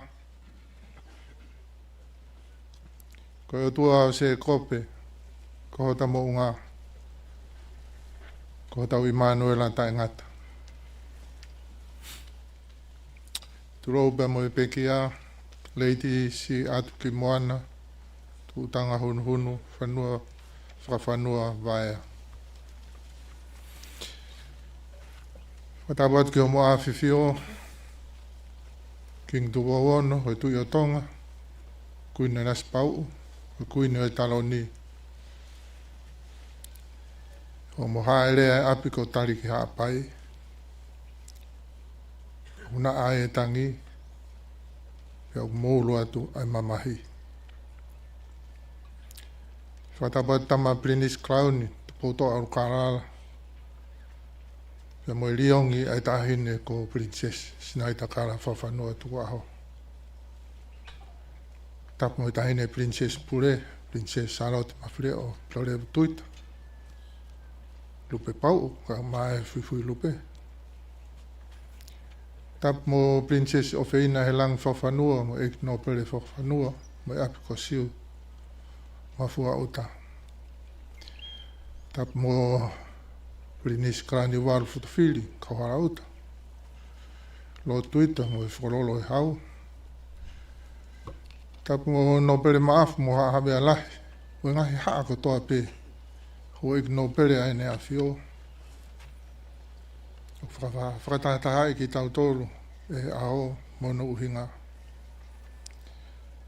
Whakatapatu ek no pere vaea mo e apiko kaitange a ofa isa ki atua moa mo laifone mo toionga e whanau mo e fua e loto whare apiko tariki hapai. Whakatapu ki tangatai ki paremia o Tonga ho ek minista kabineti sea whakataimi e wharearea o mo kau whafonga wharearea. Whakatapu ki he eke e piko pō, kau presidenti, kau takilotu. Tariki tapure ngau e whakalau maari e sia suesiri ana tawatai nā Tonga, presidenti ako, e mo kau whaiwhikau o e kau spedi. We acknowledge the presence of foreign dignitaries, heads of diplomatic missions, and our friends from overseas. Kula toafa, whaiwa maari e, kua whakakato pe he pio karafi a tala whakatapu. Kau tarangata mua ai he kua awhio e hau, e tau mai a te ulawa whakatotofu e fu whakataha ngā. He kua kakato mai whanua he lotu mo e kai ngā. Pia kumone rea o tala no ngeia he aho o i pekia. Ki mua ke ukoko atu ko whie puke pe whainga maari e koe ni, ke o atu e whamalo a siasi. E tangata eki presidenti, ka mo e konferensi. Presidenti marolo mo e transit lahi. Kau whaiwhikau, ka mo e siasi puesiri ana tau tai nā Tonga. Whamalo ke he loto whare o siu mafuka uta, apiko kaitangi a ofa, pia mo tari ki haapai. Na e tō anga mo tari ui whia me ai e pe kia Ngāhi whatongia katoa e siasi ma whanga, whare lot senturi, ke mo i funga moho e wha, ke veke ke hapai, hono tufakanga he whamili mo i siasi. O atoa e popoa ki ofa mo i whi kaunga mahe ki hui tau, e ki nopere Vaea, e ki atua mua mo laifone mo i toenga e whanau mo i makapuna. Pia pehe foki a e ki nopere Fakafanua e mo i kāinga hono katoa. Koe vesi e whai mea tau ki popou i he whatahangani. Koe vesi manako peo e pekia. Same ua fulma fitu vesi wha. Kua kore mea siova ha mea peta. Koia pete u kumi ki ai. Ke nofo i he whare o siova i aho kotoa e kumo ui. Ke siofi ai whaofu ofa o e ki. Mo whakalaulau loto I hono palasi. One thing I have asked from the Lord, that I shall seek, that I may dwell in the house of the Lord all the days of my life, to behold the beauty of the Lord and to meditate in his temple. Kawenga piau ilo ai monu, and I shall dwell in there forever. Koe kore a hai, mea hai. Koe kore a te vita, mea siova. Koe ngai same koe ni, koe ngai same taraloto a te vita. O kore mea peta. Ka pana ka kore a mea hango fulu. Te tau ngoi pe e fihi pe ko fe ia ka mahu inga. Pana ka kore a mea e nima, pe wha, pe tolu, pe ua. E kei fihi pe ka tau tolu, pe ka haka mea o mahu inga ia e kore. Kore pe mea e ta. Pa whakahingoa rewa e te vita mea taha une kore. Ki o nofo I he whare o siova. He aho kotoa pe o e kumui. Ta anoa whoroforangi he kore a Solomon. Visone e au whorofora mai au tua. Kore mai ha mea. Kore rewa e Solomon e mea e taha. Koe maari e kore koa a Solomon. Kore e Solomon I e kato. O ku whaoa e ngahi mea. Kore e Solomon ha loto tokanga. Fora mai au tua whakahoi fua ke te ia e kore koia. Koe mea I ho kore. Koe hui koe kakai. O ku ke tauhi. Koe loto tokanga. Koe poto whaka au tua. Ke keke ke hanga kore mai ha tuu maari e moha mo ui fuoloa. Moha koloa. Koe mea koe nei kore Solomone. Koe fu kato ia. Whao kotoa ai. Whao ia he poto whakatua. Whao e mo I fuoloa, mo I koloa ia, mo I langi. Ia mo I nofo merino. Koe maari e ia kore. Kore a te vita. Ke o nofo I he whare o siova. Ife I Saione. I wharoto mawhanga. I whare loto Houma. Koia pe. Ka koe uhinga e kore ki he awhio ai o tua I he loto. To dwell in the house of the Lord. To dwell in the presence. Ke whiao moe eiki. Whiao moe eiki. Whiao moe eiki.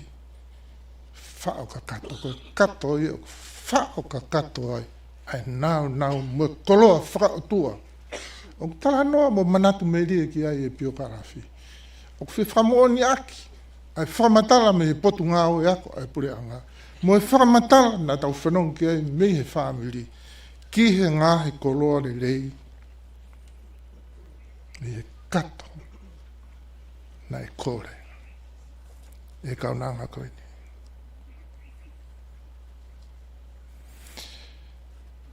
Kore ha nofo anga. Hame nofo ai. A dwelling place. Ha feitu ke whai ai e mea ko fia ke whai. A space where I am delighted to do what I want to do. Ke wheitu whewhea. Not so much a physical space, but an environment. Ke whui ātaka ia. He kui whare o sihoba. Hatoi whasapate. Wa whio o tua he potu kotoa pe. Ki mea ua nei tokanga ki ai.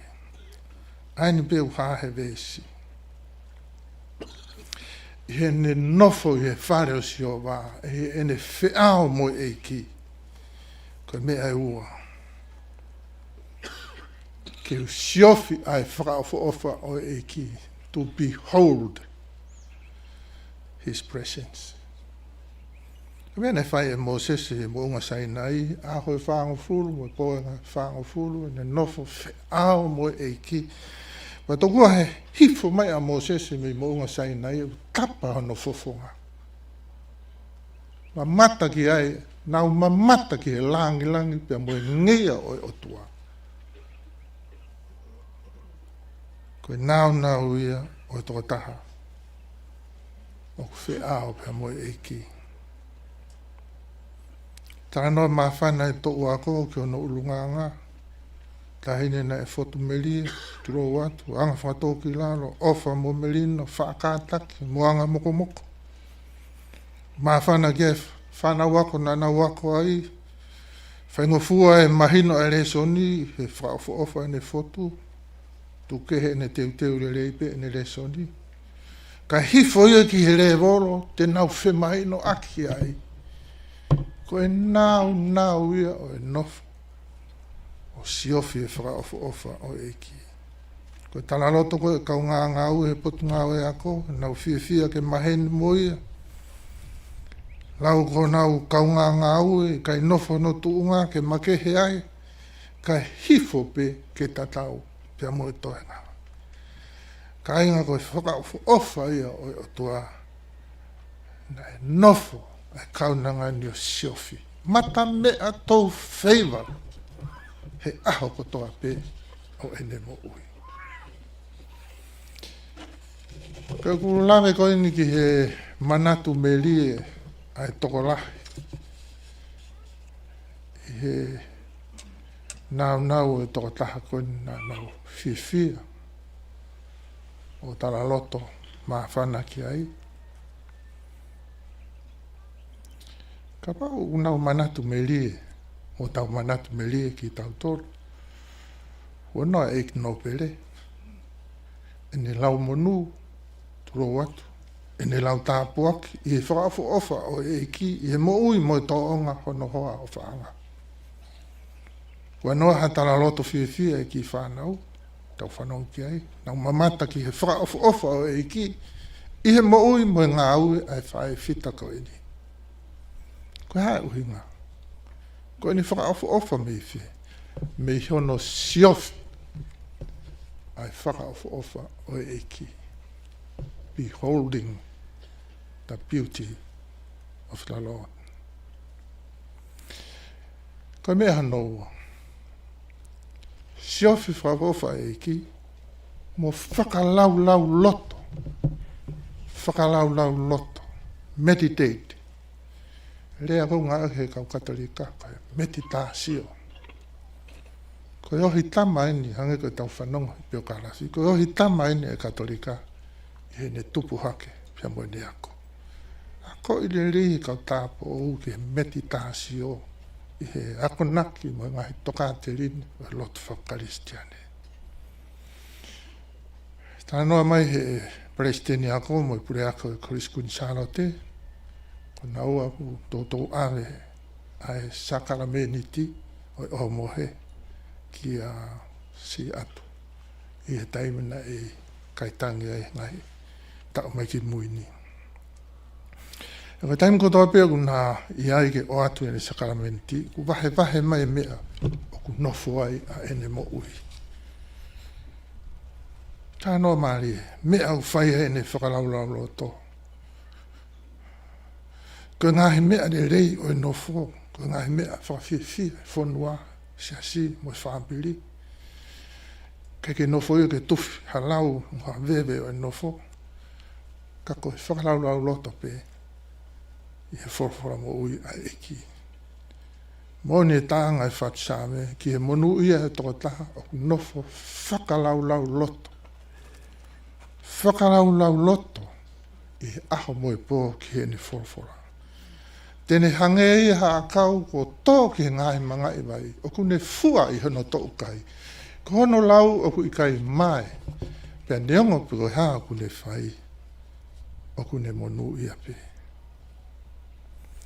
Kawe ngai marangani, pia ilo ai, ai monu, and I shall dwell in there forever. Iau ilo ai e monu ka ki lainia me he himi ni mange au o nonga fulu maa nima. Ai se asua siliana tau atai na Tonga ke taha ngai himi whakaraulau loto. Ia ko ia te tau himi tuku aki. Ko himi ko nigo e whatu e sāresu e sile e tohua na e aho alo tā maki lahi. Tu upea sāresi e whare tolo a whare tari whanonga hanga atu ki e tauwha. Hono matangi, mono peao. Pene ki manu puna vare, o si puna mai ko e kumi mo ui. Whaki mai ki hono kote. Ene puke hake ki manu puna o whaki ki hono whata. Pia maa whanai, more ilifia, more mokosia, kai mao, ai fie maaria manonga. Hake ai e whakaukau, ai puna ke iloa koe ni. Ke tau hufanga ki he malu e ofa mo e tokoni ai e ki i he aho o he tau wha. Pia ne tohi e himi koe ni. Sisu na e polo i mo ohu ku lau maari e ni. Sio ki he tahi hou mei ngoto he ni. Puke sisu o fufu lolo tonga e a wha. Pia o mau taulanga u whaki ki ha whata. Hono ai mo haku, he kovi ke heke, he kua hufanga taupe i a koe pe. Whola haku ulu maru o kapkau. Hiki ki o makatu. Whahu o whare hau.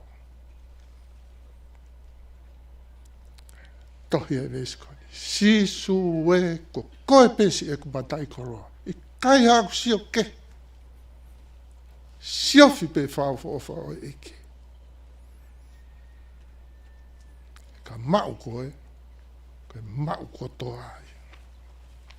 Mau e kato, mau kotoa koroa whau i loto. Kai whehui he puna ke, e whewhe haku lava ke mau koe ma aku he whaito tonu ho hua wha, ka koe whanu hia au.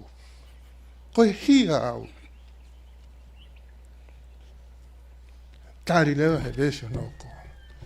Kaka whonu pe a koe.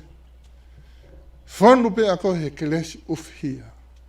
Lingi mai ke more e whakaria lia. Kai manako ai ho loto ki he palakuko au. Ia whai e tano no fo. Whakahu ko whare hau.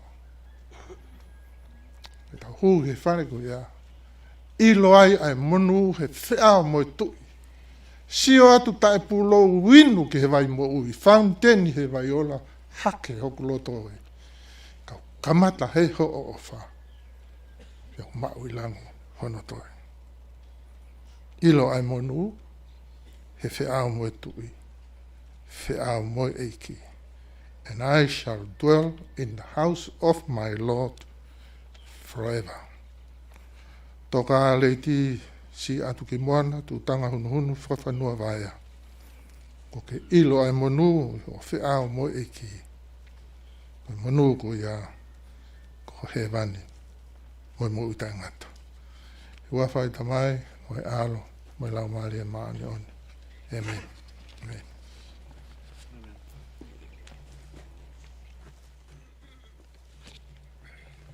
Wholofola himi te tau hiwa tuku ai, ni mangia o ono fulmani mao himi, mo katake o mea ke tau hiwa. Koe o whaanga o lau maali e. Sisu na e polo i mo ou, o ku lau maali e ni. Si o ki he tahi hou, e ku mei mei ngoto heni. Puke sisu o fufu, lolo tonga e a wha, pe au mau taulanga u, whaaki ki ho whatawhata.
Fonu pe a koe, he keresi ufia. E lilingi mai ke more, e kwhakali e lia. Kai manako ai holoto, ke pala kūko au. Pe a whai e ta nono fo, whakahu ho whare hau.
He wheao moe tui.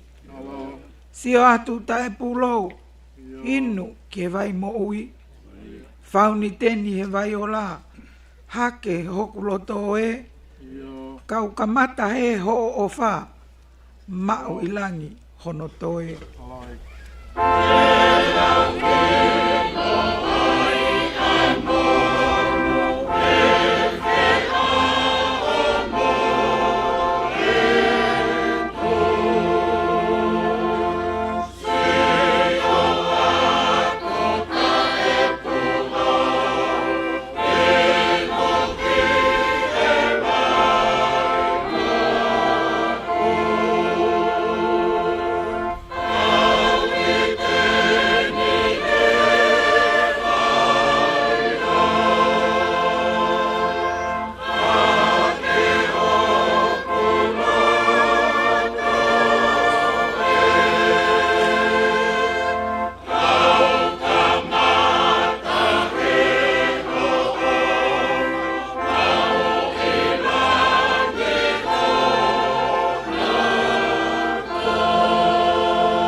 Ia koe e tamini koe kau polisi.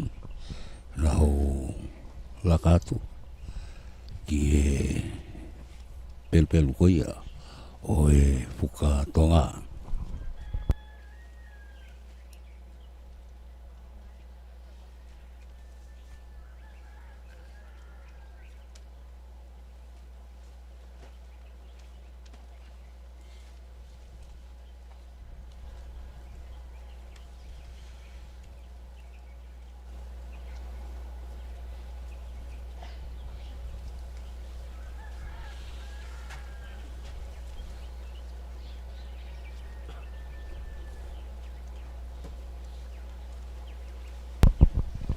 Ko maulo tonga mea mai poki ki he ho au koia o e mea pa eiki o leiti si atu ki moana Fakafanua Vaea. Aia koe o au koni taimini ka au koia ki malai koia ko otu kolomana tau i e taimini ia.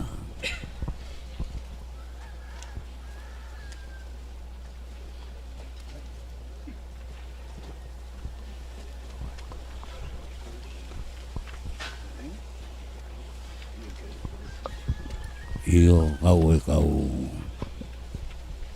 atupunga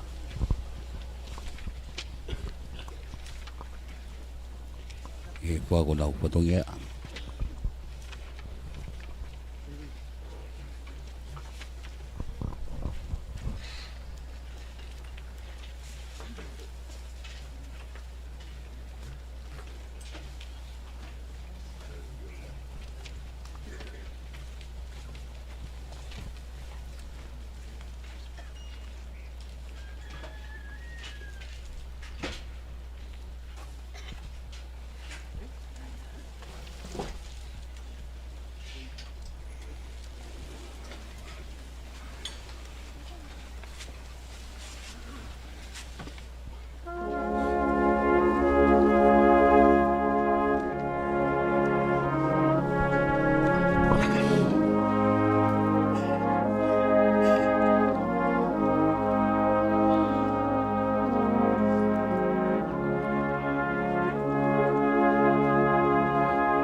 Ke whakatoa e o au.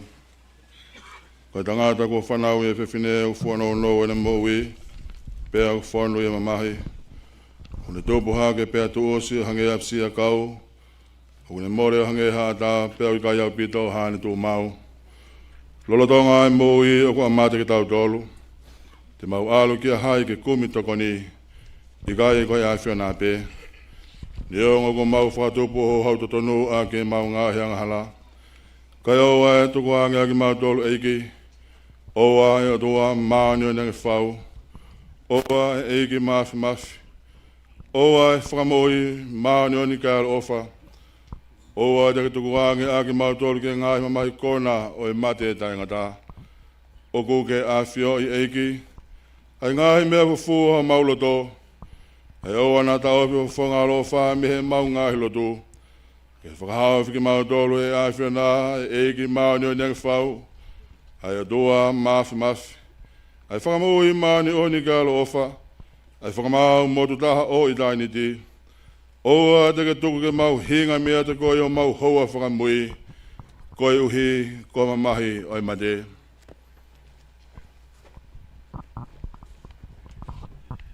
Ko mea i e whinangalo e o tua mafi mafi.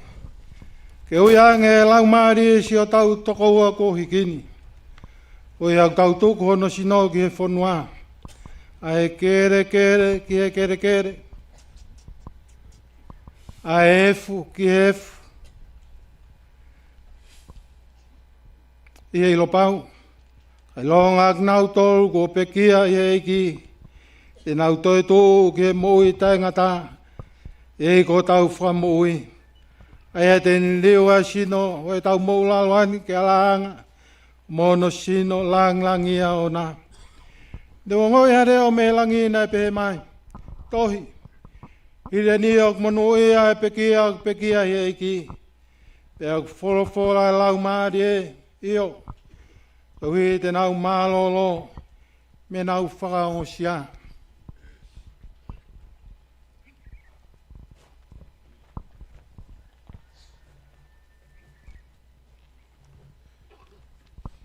Ke tau lotu. E o tua mafi mafi.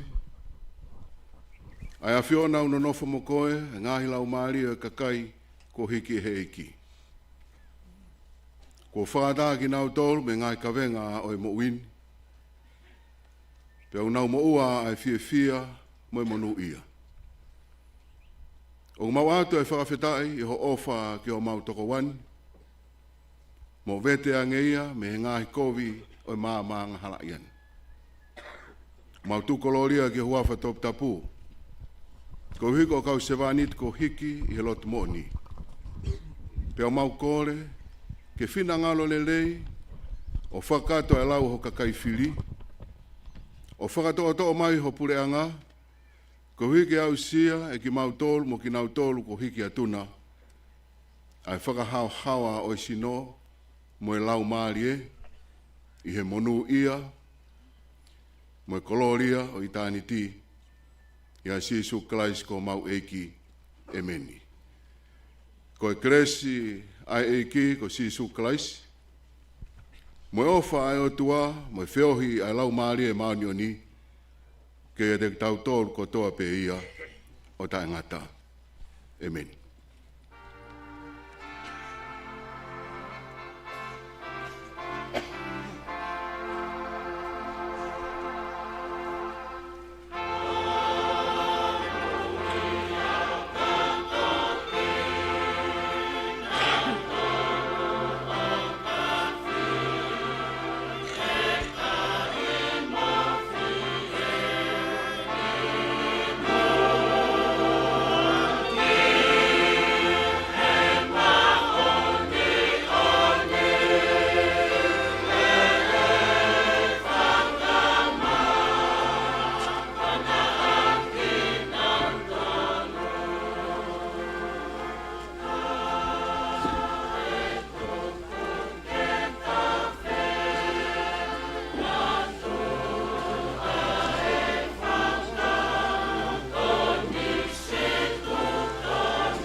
te ke kuki ki he mea whamalo e whakoia.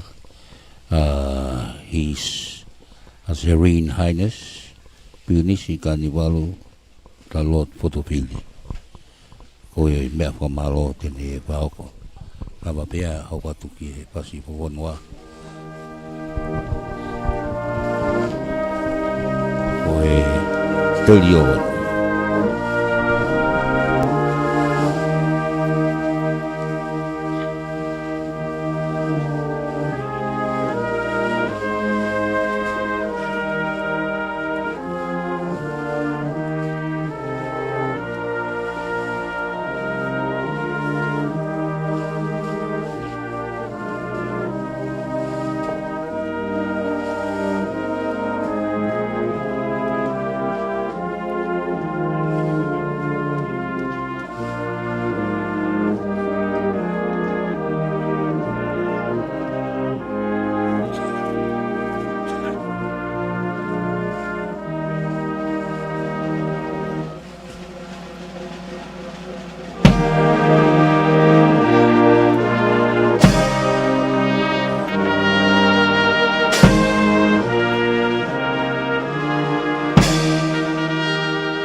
Tap mo e a fio e o tua maf o taulo tolo Tonga.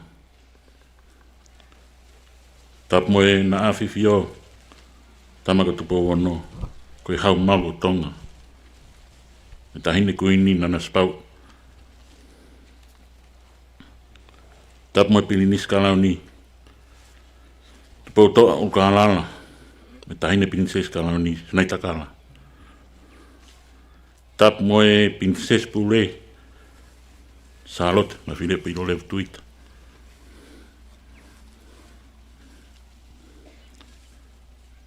Moha mo heo.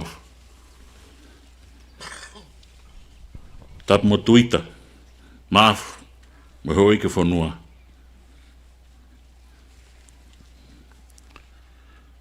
Tulo mo ef o tatokan. Tapuat. Kau loka. Mo tui hanai. Mo toenga family. Tap mo ek paristem de reo. Mo ha fraulunga Tonga. Pe tap mo whawa manafan. Kula i toaf. Kau mafungani he talon. Tuk pe mua. Ki taku ha malo. O ngati kalai. Ono papan. I la koe fia re. Ai hau e whanua. Kini ha e rea. E aptanga mamahi. Ka au maa. E whare hamo heofo. Maa whana. Ka koe maa whana o kulotoni. Kula toafa. Ka au maa si kainga ofa kotoa pe. O wawat ki ngahi haa kotoa o whanua. Wha māloat. I whatongia re kotoa pe ko tau whiia. Tuk pe mua ki whakahoko atu. Ki whakakato pe mua e whatongia ki whanua mo whai anga tokani. Ia pō pe e tolu. Pia kahiria. Pia tau tutuku ai pe. Ofa ke moni tonu ai pe. E pure a hamo he ofa. Ofa lahi atu. Malo.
Koe whasi i whaponua ia. Ka koe mea whamalo. Le whaukatuia.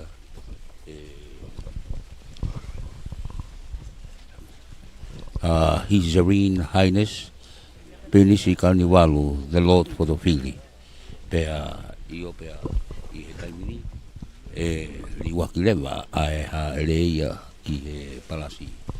Koe lava de neia. Oe mea wha eiki koia o leiti si atu ki moana Vaea io si oto ofa i he moto o e koka hopo anga la a i he whanguna o e pua ko whanongo tala noa a laha he lolo paongo i he ako mai lotu ta huli i kaitangi a ofa mai lolo a laivalu Uisae Vaea matoka mo e pure oto e otwanga. Ko si oto pito inga lau ke hui ki he kolo manatau. Isae wakuho mo e toa ko maafu whakatalu-talu.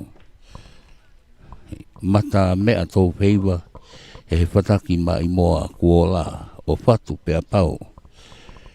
E he whāne loa i e koni stūtone alai sia, alai kolonga, i ongo o liwe, na e pao toloaki, e he kausina e mo haa vea, alaha i he whakaopilani o Ouau Vaea. I o toka si atu, lady si atu ki moana, Vaea i he nonga ai eiki. Whawhangai atwe kau whaipatongia mei he apikoia ko tarika pai mei Houma ko puatalevu tui pua pe poki alpate ki sina pea mo pita tagapua ko e ongo tare kita ko tupou lea pe poki ki a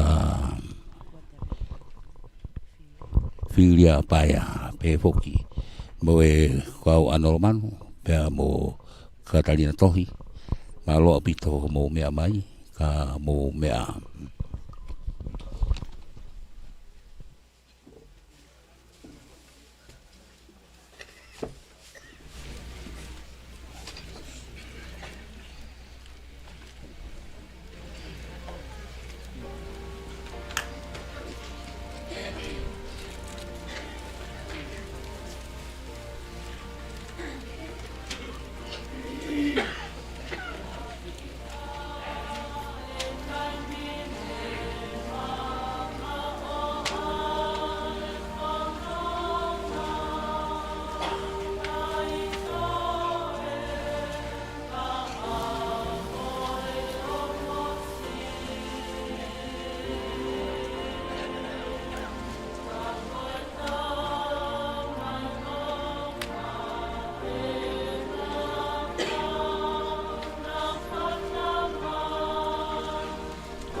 Apa